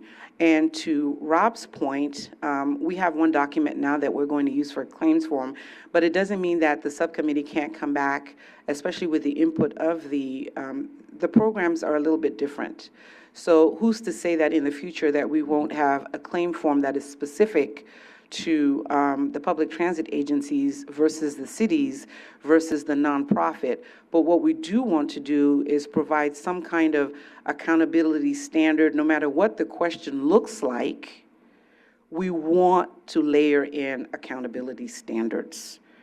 Even if we end up separating them according to, we know that all the public agencies have one, I don't want one form for Rob, another form for County Connection, another form, no. But if we do end up separating the forms in the future, we do want some kind of a standard form for each of the like-minded programs, and then we make sure that we layer in accountability measures. This has been a huge experience. There's been a lot of work that has been put into this, a lot of input that has been put into this. We do apologize for the administrative burden. We feel that after this has been rolled out, there will be an opportunity to streamline it, because we don't necessarily want to give people additional work, but we do want to put everybody on notice that we want not only a CCTA, but the PCC for everybody to know that as a PCC, we want to hold people accountable. We don't want to just write checks as we've been doing in the past. We want to see where where the funding is going and that people are actually getting the benefits. So, thanks to the PCC for taking a look at this and making recommendations as such. All right, thank you. Any other comments from the board? All right. Emily, have we received any written public comments? We have not received any written public comments. If anyone from the public would like to speak, please raise your hand or raise your virtual hand, and staff or I will call upon you. We do not have any virtual public comments. Okay, then do I have a motion and a second? I'm sorry, you're right. Board Member Toth, motion. Do I have a second? I'll second. Thank you very much. All right, so we have a second from Birdwell. Emily, can we have a roll call vote? Member Birdwell, Yes. Member Green Roselle, Yes? Member Ibarra, Yes. Member Ridgway.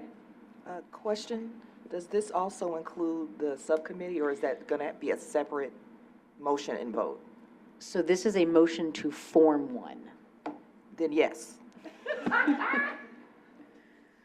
Member Noya, Yes. Member Thompson, Yes. Member Toth, Yes. Chair Clark. Yes. Motion passes unanimously with members Cooney, Dodge Jelly, Perry, Queen, Reese Brown, and Vice Chair Smith absent. And we will send a request out to form that. So that subcommittee will be formed via an email request to see who's willing to do that, because now that we have the permission to do it. So that's how we'll do that, to form that claim review subcommittee. I did hear that. The next item is an action item regarding the appointment of one Paratransit Coordinating Council member to the East Bay Paratransit Access Committee, which will be presented by Rashida Kamara.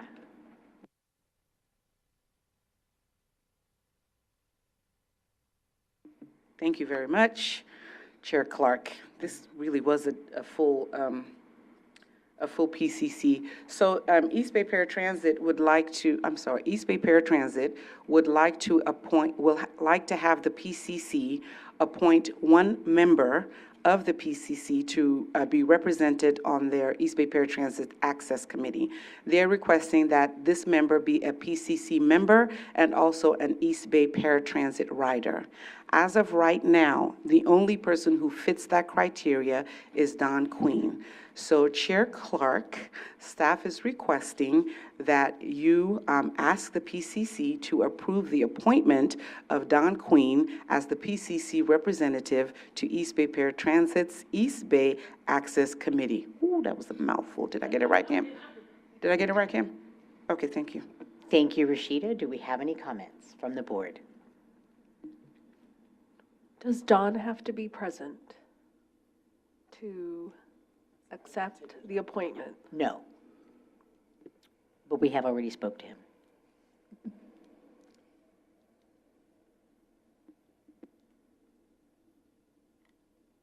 Yes. Sorry. Green. Yeah, I think we did hear from him today that he's having some health concerns, so, and he did resign our BART accessibility task force today, so, yeah, just sharing that information. So I'm not aware of further detail on the status, but, yeah, please give your best to Don. Okay. Is the committee open to going ahead and appointing him, have him in place, and then if he needs to resign for health issues, then we can revisit this at some other point? Yeah, absolutely, yes, you should. Thank you. Emily, have we received any written comment on this? We have not received any public comments. All right. If anyone from the public would like to speak, please raise your hand virtually, and staff or I will call upon you. We have no virtual public comments. Okay, then do I have a motion and a second? I move. And I will second, I'm Kim Ridgway, seconding. So we have a motion by Green Roswell and a second by Ridgway. Member Birdwell, Yes. Member Green Roselle, Yes. Member Ibarra, Yes. Member Ridgway, Yes. Member Noya, Yes.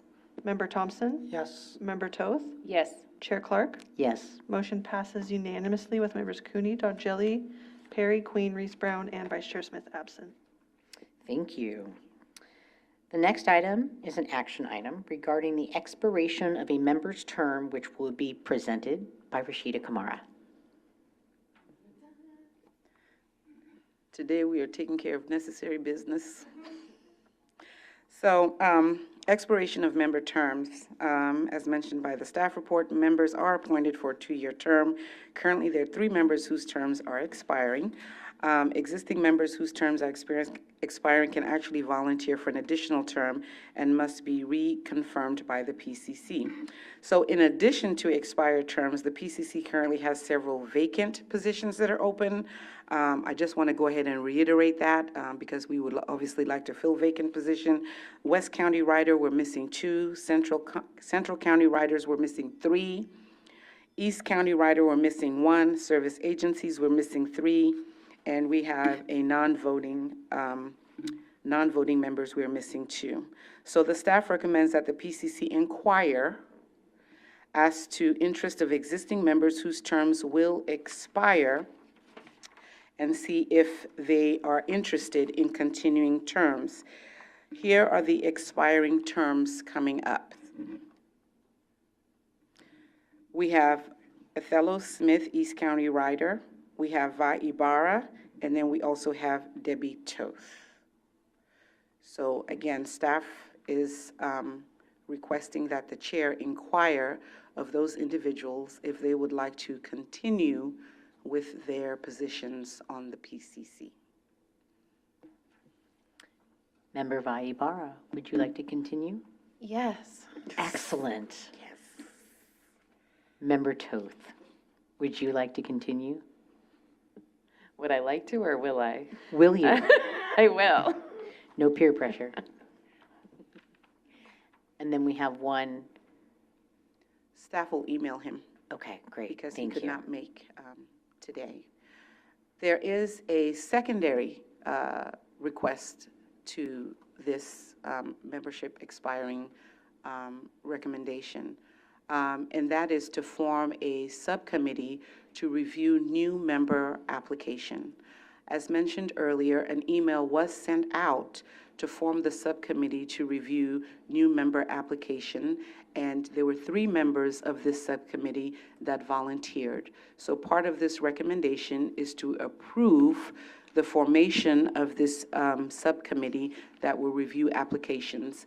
The individuals that volunteered were Va Ibarra, Rosa Noya, and Deanna Perry with Tri-Delta. So that's the second part of the motion. Do we have any comments from the board? Okay, thank you, Rashida. Emily, do we have any written comments? We have not received any public comments. All right. If anyone from the public would like to speak, please raise your virtual hand, and staff or I will call upon you. We don't have any virtual public comments. Okay, so I'm going to say it one more time. What we're motioning here is that we inquire as to the existing members whose terms will expire to continue serving on the PCC, which we have received their responses, reconfirm members interested in continuing to serve, also that everybody on this board will take action to recruit new members to fill the existing vacancies, and 3 in this motion, which is to authorize the chair to appoint a subcommittee to review applications for new members and make recommendations. Do I have a motion and a second? I'll move. Thank you, Member Noya. I'll second. All right, thank you very much. We have a second from Member Birdwell. Okay. We love our subcommittees here. So the next item is an action item. Chair, I'm so sorry. There's a roll call. Member Birdwell, Yes. Member Green Roselle, Yes. Member Ibarra, Yes. Member Ridgway, Yes. Member Noya, Yes. Member Thompson, Yes. Member Toth, Yes. Chair Clark. Yes. Motion passes unanimously with members Cooney, Dodgelli, Perry, Queen, Reese Brown, and Vice Chair Smith absent. Okay. The next item is an action item regarding the formation of a subcommittee to review the Paratransit Coordinating Council bylaws, which will be represented by Rashida Kamara. CCTA staff. I'm going to make this brief. Staff request seeks approval to form a subcommittee to review the PCC bylaws and seeks appointment of 3 PCC members to that committee. Their bylaws have not been reviewed. I think the last time they were revised was 2006, and they were reviewed again in 2014. So not only has the PCC chair had questions regarding the bylaws, but I believe individuals have approached the PCC chair regarding terms, regarding the frequencies of meetings, regarding member recruitment, and also retaining members.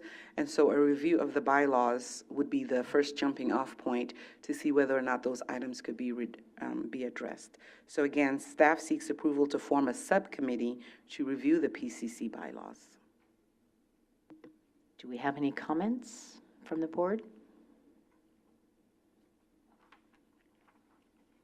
I do have one comment. Also, again, being relatively new, is the purpose of the PCC, which is a great place to also talk about in the bylaws.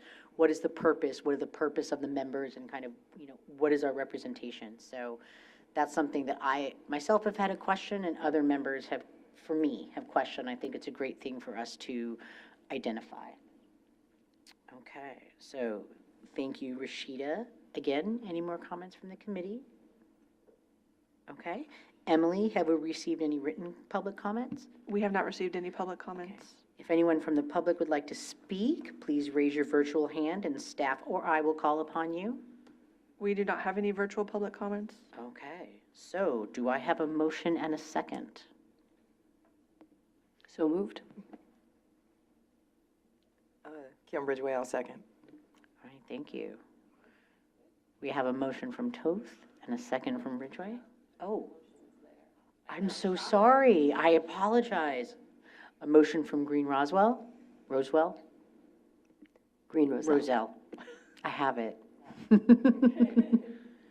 Okay, great. And roll call. Member Birdwell, Yes. Member Green Roselle, Yes. Member Ibarra, Yes. Member Ridgway, Yes. Member Noya, Yes. Member Thompson, Yes. Member Toth, Yes. Chair Clark. Yes. Motion passes unanimously with members Cooney, Dodgelli, Perry, Queen, Reese Brown, and Vice Chair Smith absent.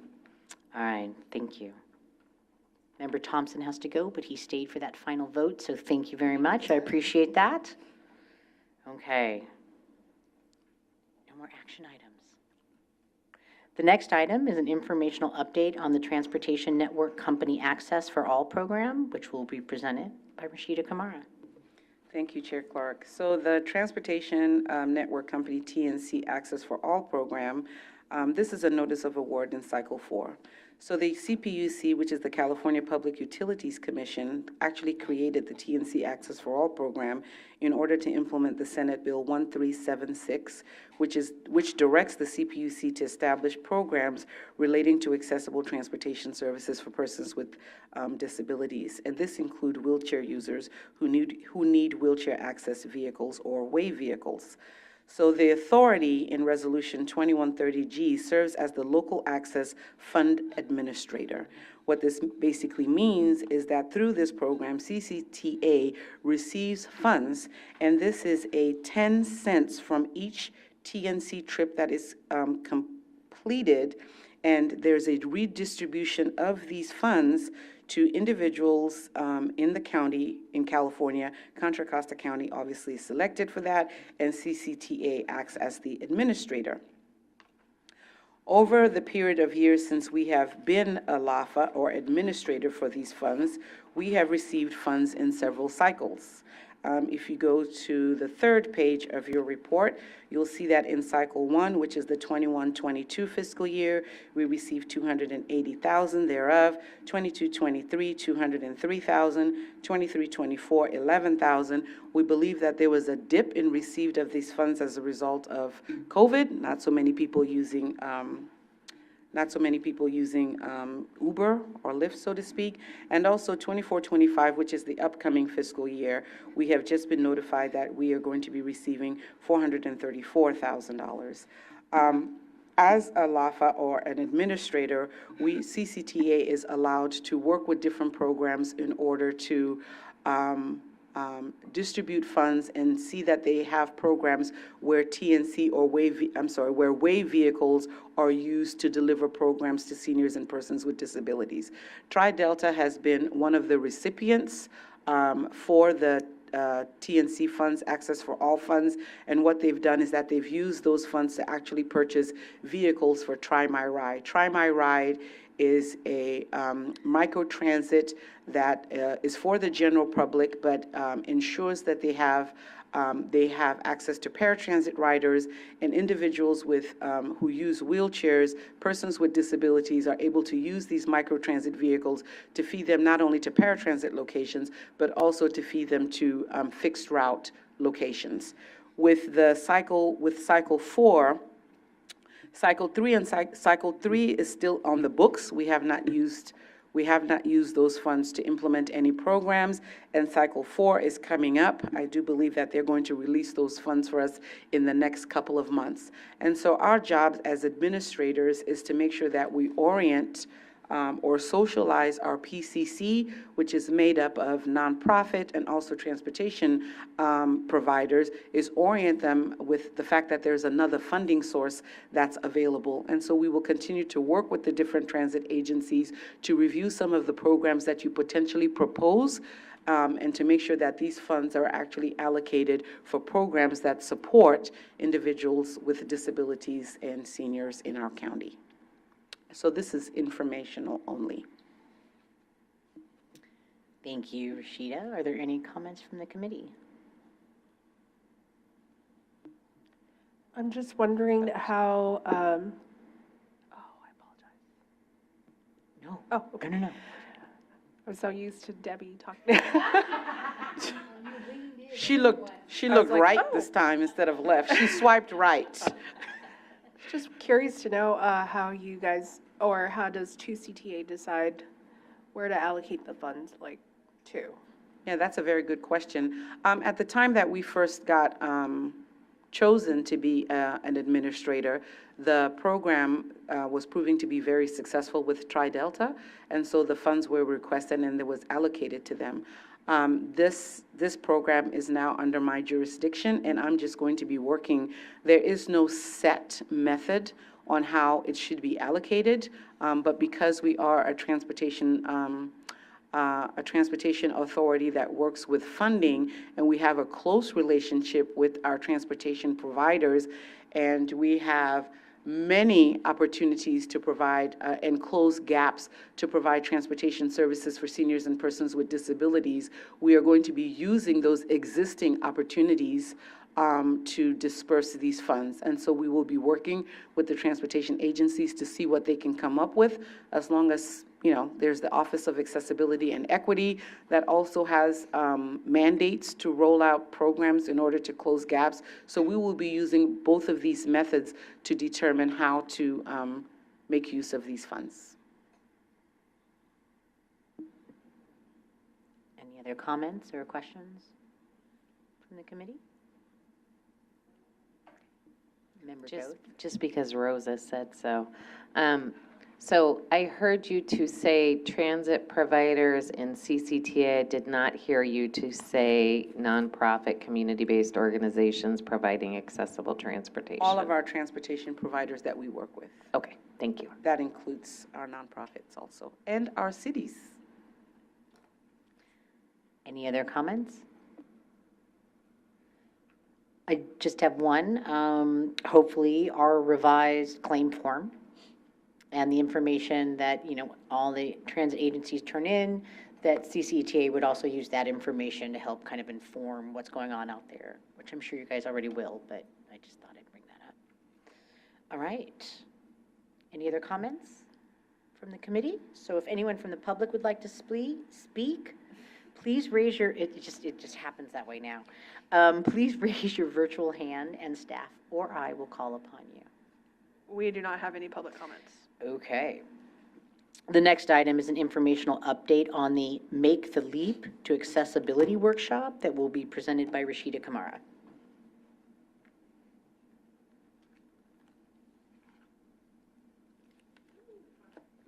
We finally come to the fun part of the meeting. You can breathe part of the meeting. That's the part of the meeting we've got to. Okay. So as you know, we have the Accessible Transportation Strategic Plan, the study that was rolled out a couple of years ago. For the past couple of years, CCTA has been working really hard to partner with our transportation agencies in different forums. When I started in September of 2023, I felt that even though I've worked closely with the transportation agencies, we worked closely, but we worked under Zoom conditions. And during the COVID period, there were many transportation agencies that were kind of in their silos, dealing with challenges on their own.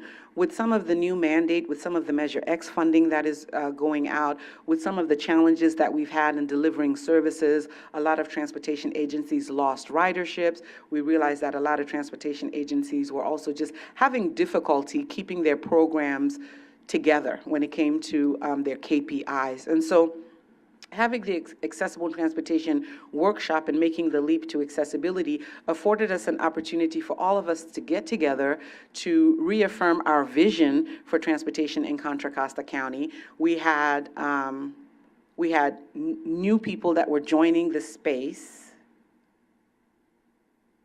Can everybody hear me? Okay,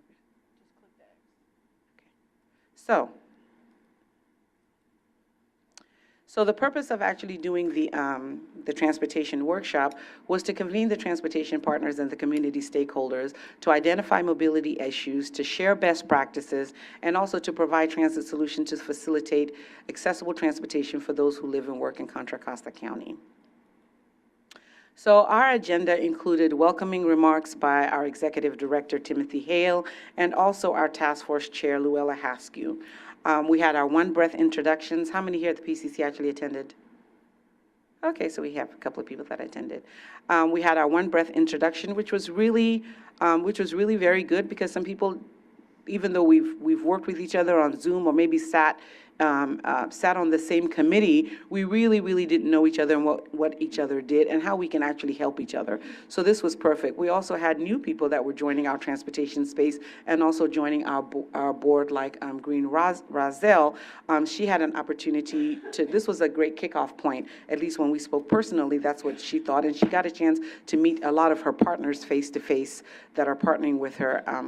So we also did the Understanding Accessible Transportation Challenge and the opportunities. This was presented to us by Belinda Newmans-Lyons, who's our consultant. We had a guest speaker, Jess Segovia, where he presented creating an effective transportation coordination plan. We know that this was as a result of the coordinating entity that has sprung forth from our Accessible Transportation Strategic Plan. There was also a discussion, part 1 and part 2, on the challenges that we're facing with accessible transportation delivery and the best practices. And then we also had another guest speaker, Arun Pren, who presented best practices for overcoming challenges with accessible transportation delivery, and he gave us specifics regarding his own FACTS program. And then we talked a little bit about shaping the future for Contra Costa's coordinating entity. Those who were invited to the Accessible Transportation Workshop, it was very important to get everybody in the same sandbox. We invited transit operators, nonprofit organizations, Contra Costa County representatives, transportation providers, consultants, subject matter experts on accessible transportation, obviously CCTA staff, community advocacy groups, rider representatives, and board members. So making the leap to accessible transportation, we came up with some draft visions. The visions were divided up in two. It's one vision technically, but it was divided up from with two perspectives, a perspective from the rider, but also a perspective from all those who have to work to deliver transportation services. So for the rider, we envision a future where seniors and persons with disabilities experience seamless, accessible, dignified transportation. We want to be able to foster independence, inclusivity in their daily lives, and the Transportation Office, Contra Costa's Transportation Office of Accessibility and Equity is committed to revolutionizing mobility solutions, incorporating accessible transportation into routine transportation planning practices, collaborating with existing stakeholders, and establishing a unified one-call, one-click call center, thus creating a central informational hub. We know it's long, but it's a draft, and we decided to throw everything on the board until we're able to narrow this down. But it was able to capture what people want for the future of Contra Costa County. Now, regarding all those who actually have to roll out programs, we want a unified mobility network. For many, many years, transportation companies have worked in their silos, and those silos have created gaps. But with a global pandemic, we saw an opportunity, we saw real-life opportunities where the transportation agencies could be unified, they could collaborate, and they could close these gaps, forming safety nets for our riders. And so we want to create a collaborative ecosystem that brings together existing transit agencies, community-based organization, local government with strong partnerships. The idea is strong partnership to streamline and optimize services.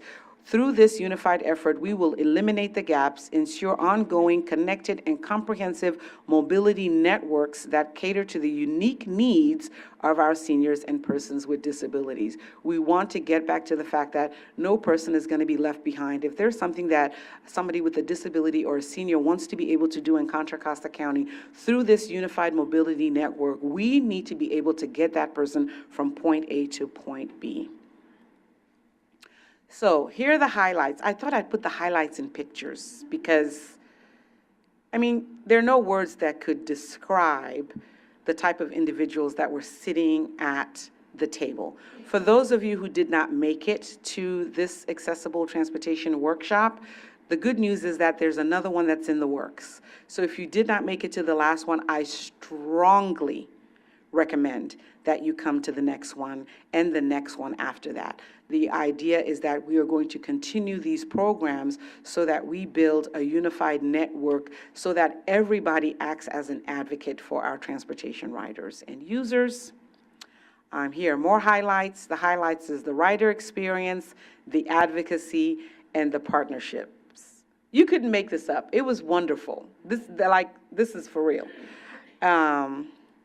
And then the feedback that we got from those that participated. The workshop was an excellent opportunity to get to know other paratransit providers throughout the region and share best practices. Somebody sent me this text: "You rock, that was a great workshop and I look forward to the next one.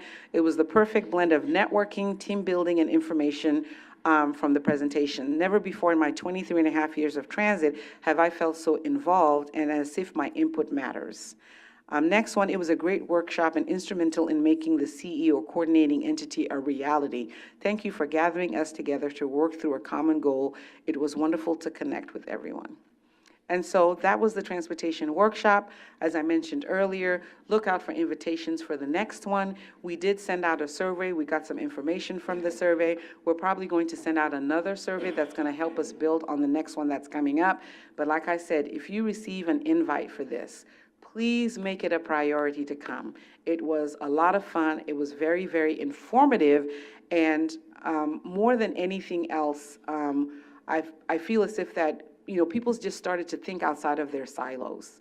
They started to realize that we can't give up now. We can't put our hands down now. We have what it takes to build an incredible network where we are, as one of my favorite people likes to say, we are definitely mission driven, and we can create unique experiences, positively unique experiences for people. We don't need to push everybody and force everybody into a particular square that they do not fit in. And when they don't fit in, they fall out.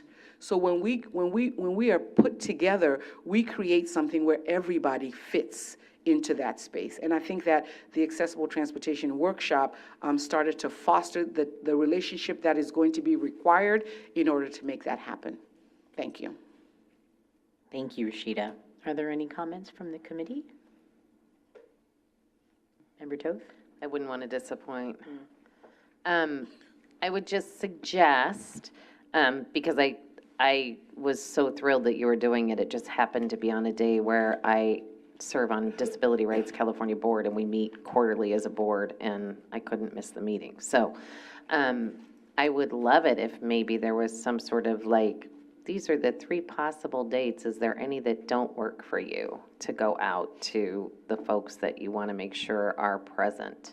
And that way we can make sure that we prioritize it on our calendar way in advance so that we don't end up with conflicting meetings. Thanks. Anyone else? Okay, I want to thank the,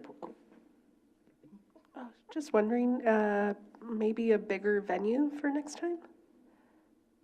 Thank you. yeah. I'm sure a lot more people would like to attend the next one. And we might be looking for volunteers to host this bigger venue. So we will, duly noted, we will take that into consideration. Anyone else? I just want to thank Green Roselle and Member Noya for attending.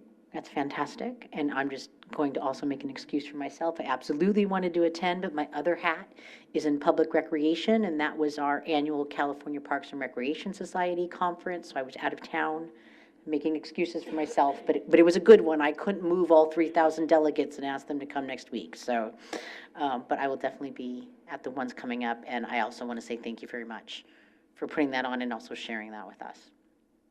Okay. If anyone from the public would like to speak, I'm sorry, wanted to make sure there was no other comments. I think I said that already. Okay.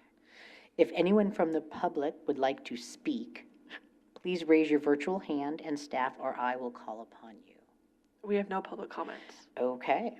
So the next item on the agenda is reports. Do we have anyone who attended the most recent East Bay Paratransit Access Committee meeting and want to provide a report?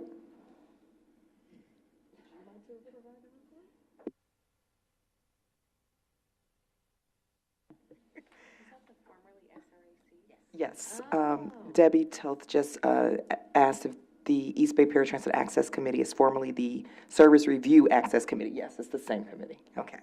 So I'm going to do a quick and dirty overview of what we did at that meeting.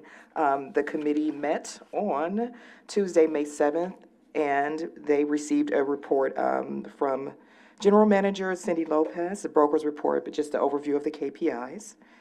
There was also a report from Alameda CTC on the San Pablo multimodal project. So it's basically a bike lane project that is going through several areas. So they received that update. Mallory Brush gave an update on the travel training program.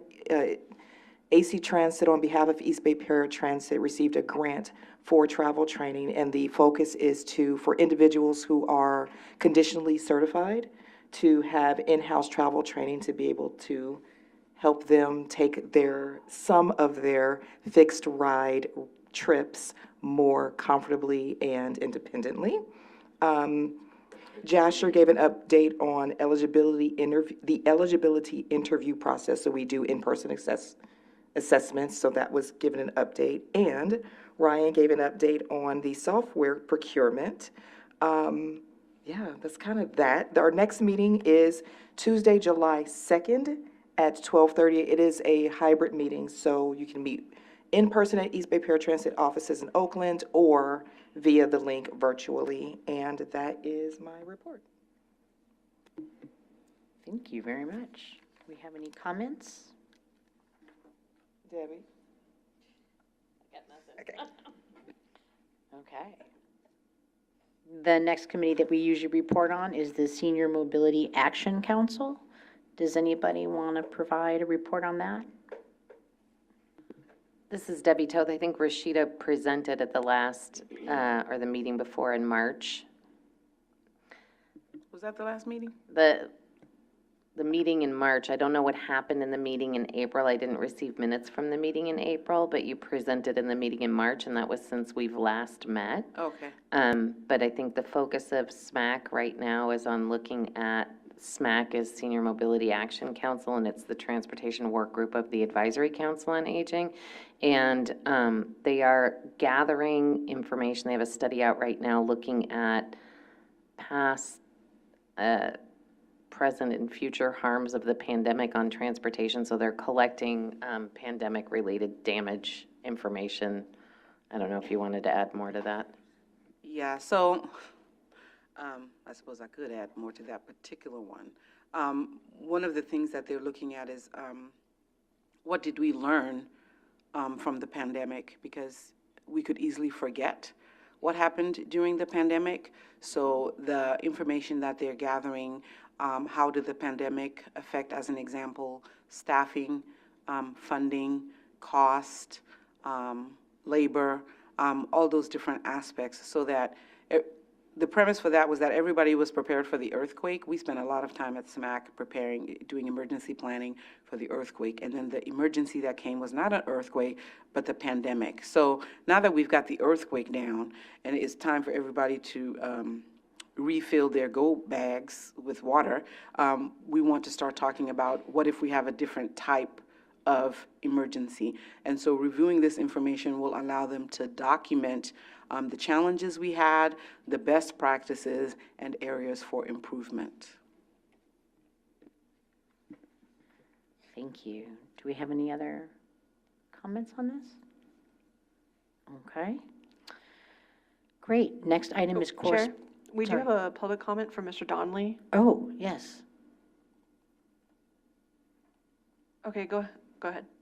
Yeah, thank you for the opportunity to talk. I'm Jim Donnelly. I'm the chair of the Senior Mobility Action Council. And between Debbie and Rashida, as always, they did a good job.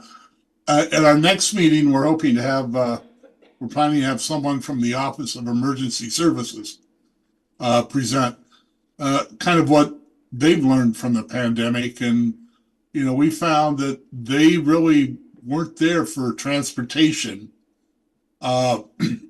When this pandemic came along, the transportation companies pretty well picked up the ball. And in the future, the OES should be right there for transportation. So we're trying to get information back and forth with them on what happens in the future. So thank you. Thank you very much. Do we have anybody else, any public comment? We do not. All right, thank you. So the next item is correspondence and communications. I'll refer to staff on that to see if we have anything that came in for the PCC. Okay, all right. We are at our second to last item, which is future agenda items. If there are any topics members would like to have agendized for future meetings, please raise your hand. I think in general, it's just the follow-up to the 5 action items that we had this meeting that will form, that will form the next agenda item. As always, you can always email CCTA staff or myself if you want something agendized, and we'll get that done. Yes, Member Toth. Yeah, I think Emily is leaving us, right? I'm not leaving CCTA, but I am. No, us. Yes, the I didn't say PCC. CCTA, I was specific. Yes. We're hurt, our feelings are hurt, PCC, just so you know. Yeah, so Deanna Blakesley here behind me, we will be transitioning the PCC to her after this meeting. So this is your swan song? This is it. Yeah. Well, thank you very much then Yeah, for all thank the you. attention that you've given to this committee. Yeah, it's been great, and feel free, if you, reach out to me, and I'll make sure to get something to her, whatever is easier, we're still here to support, so. And Thank both of you, actually, late, but have always been wonderful in responding incredibly quickly with lots of information for a new chair that has lots of questions. So I really appreciate it. And I just wanted to share gratitude. I appreciated the support you've provided. You've been very professional, competent, responsive, and great. So thank you. Yeah, thank you. Okay. If we had the future meeting agendas, items, is anyone from the public would like to speak on this? Please raise your virtual hand and staff or I will call on you.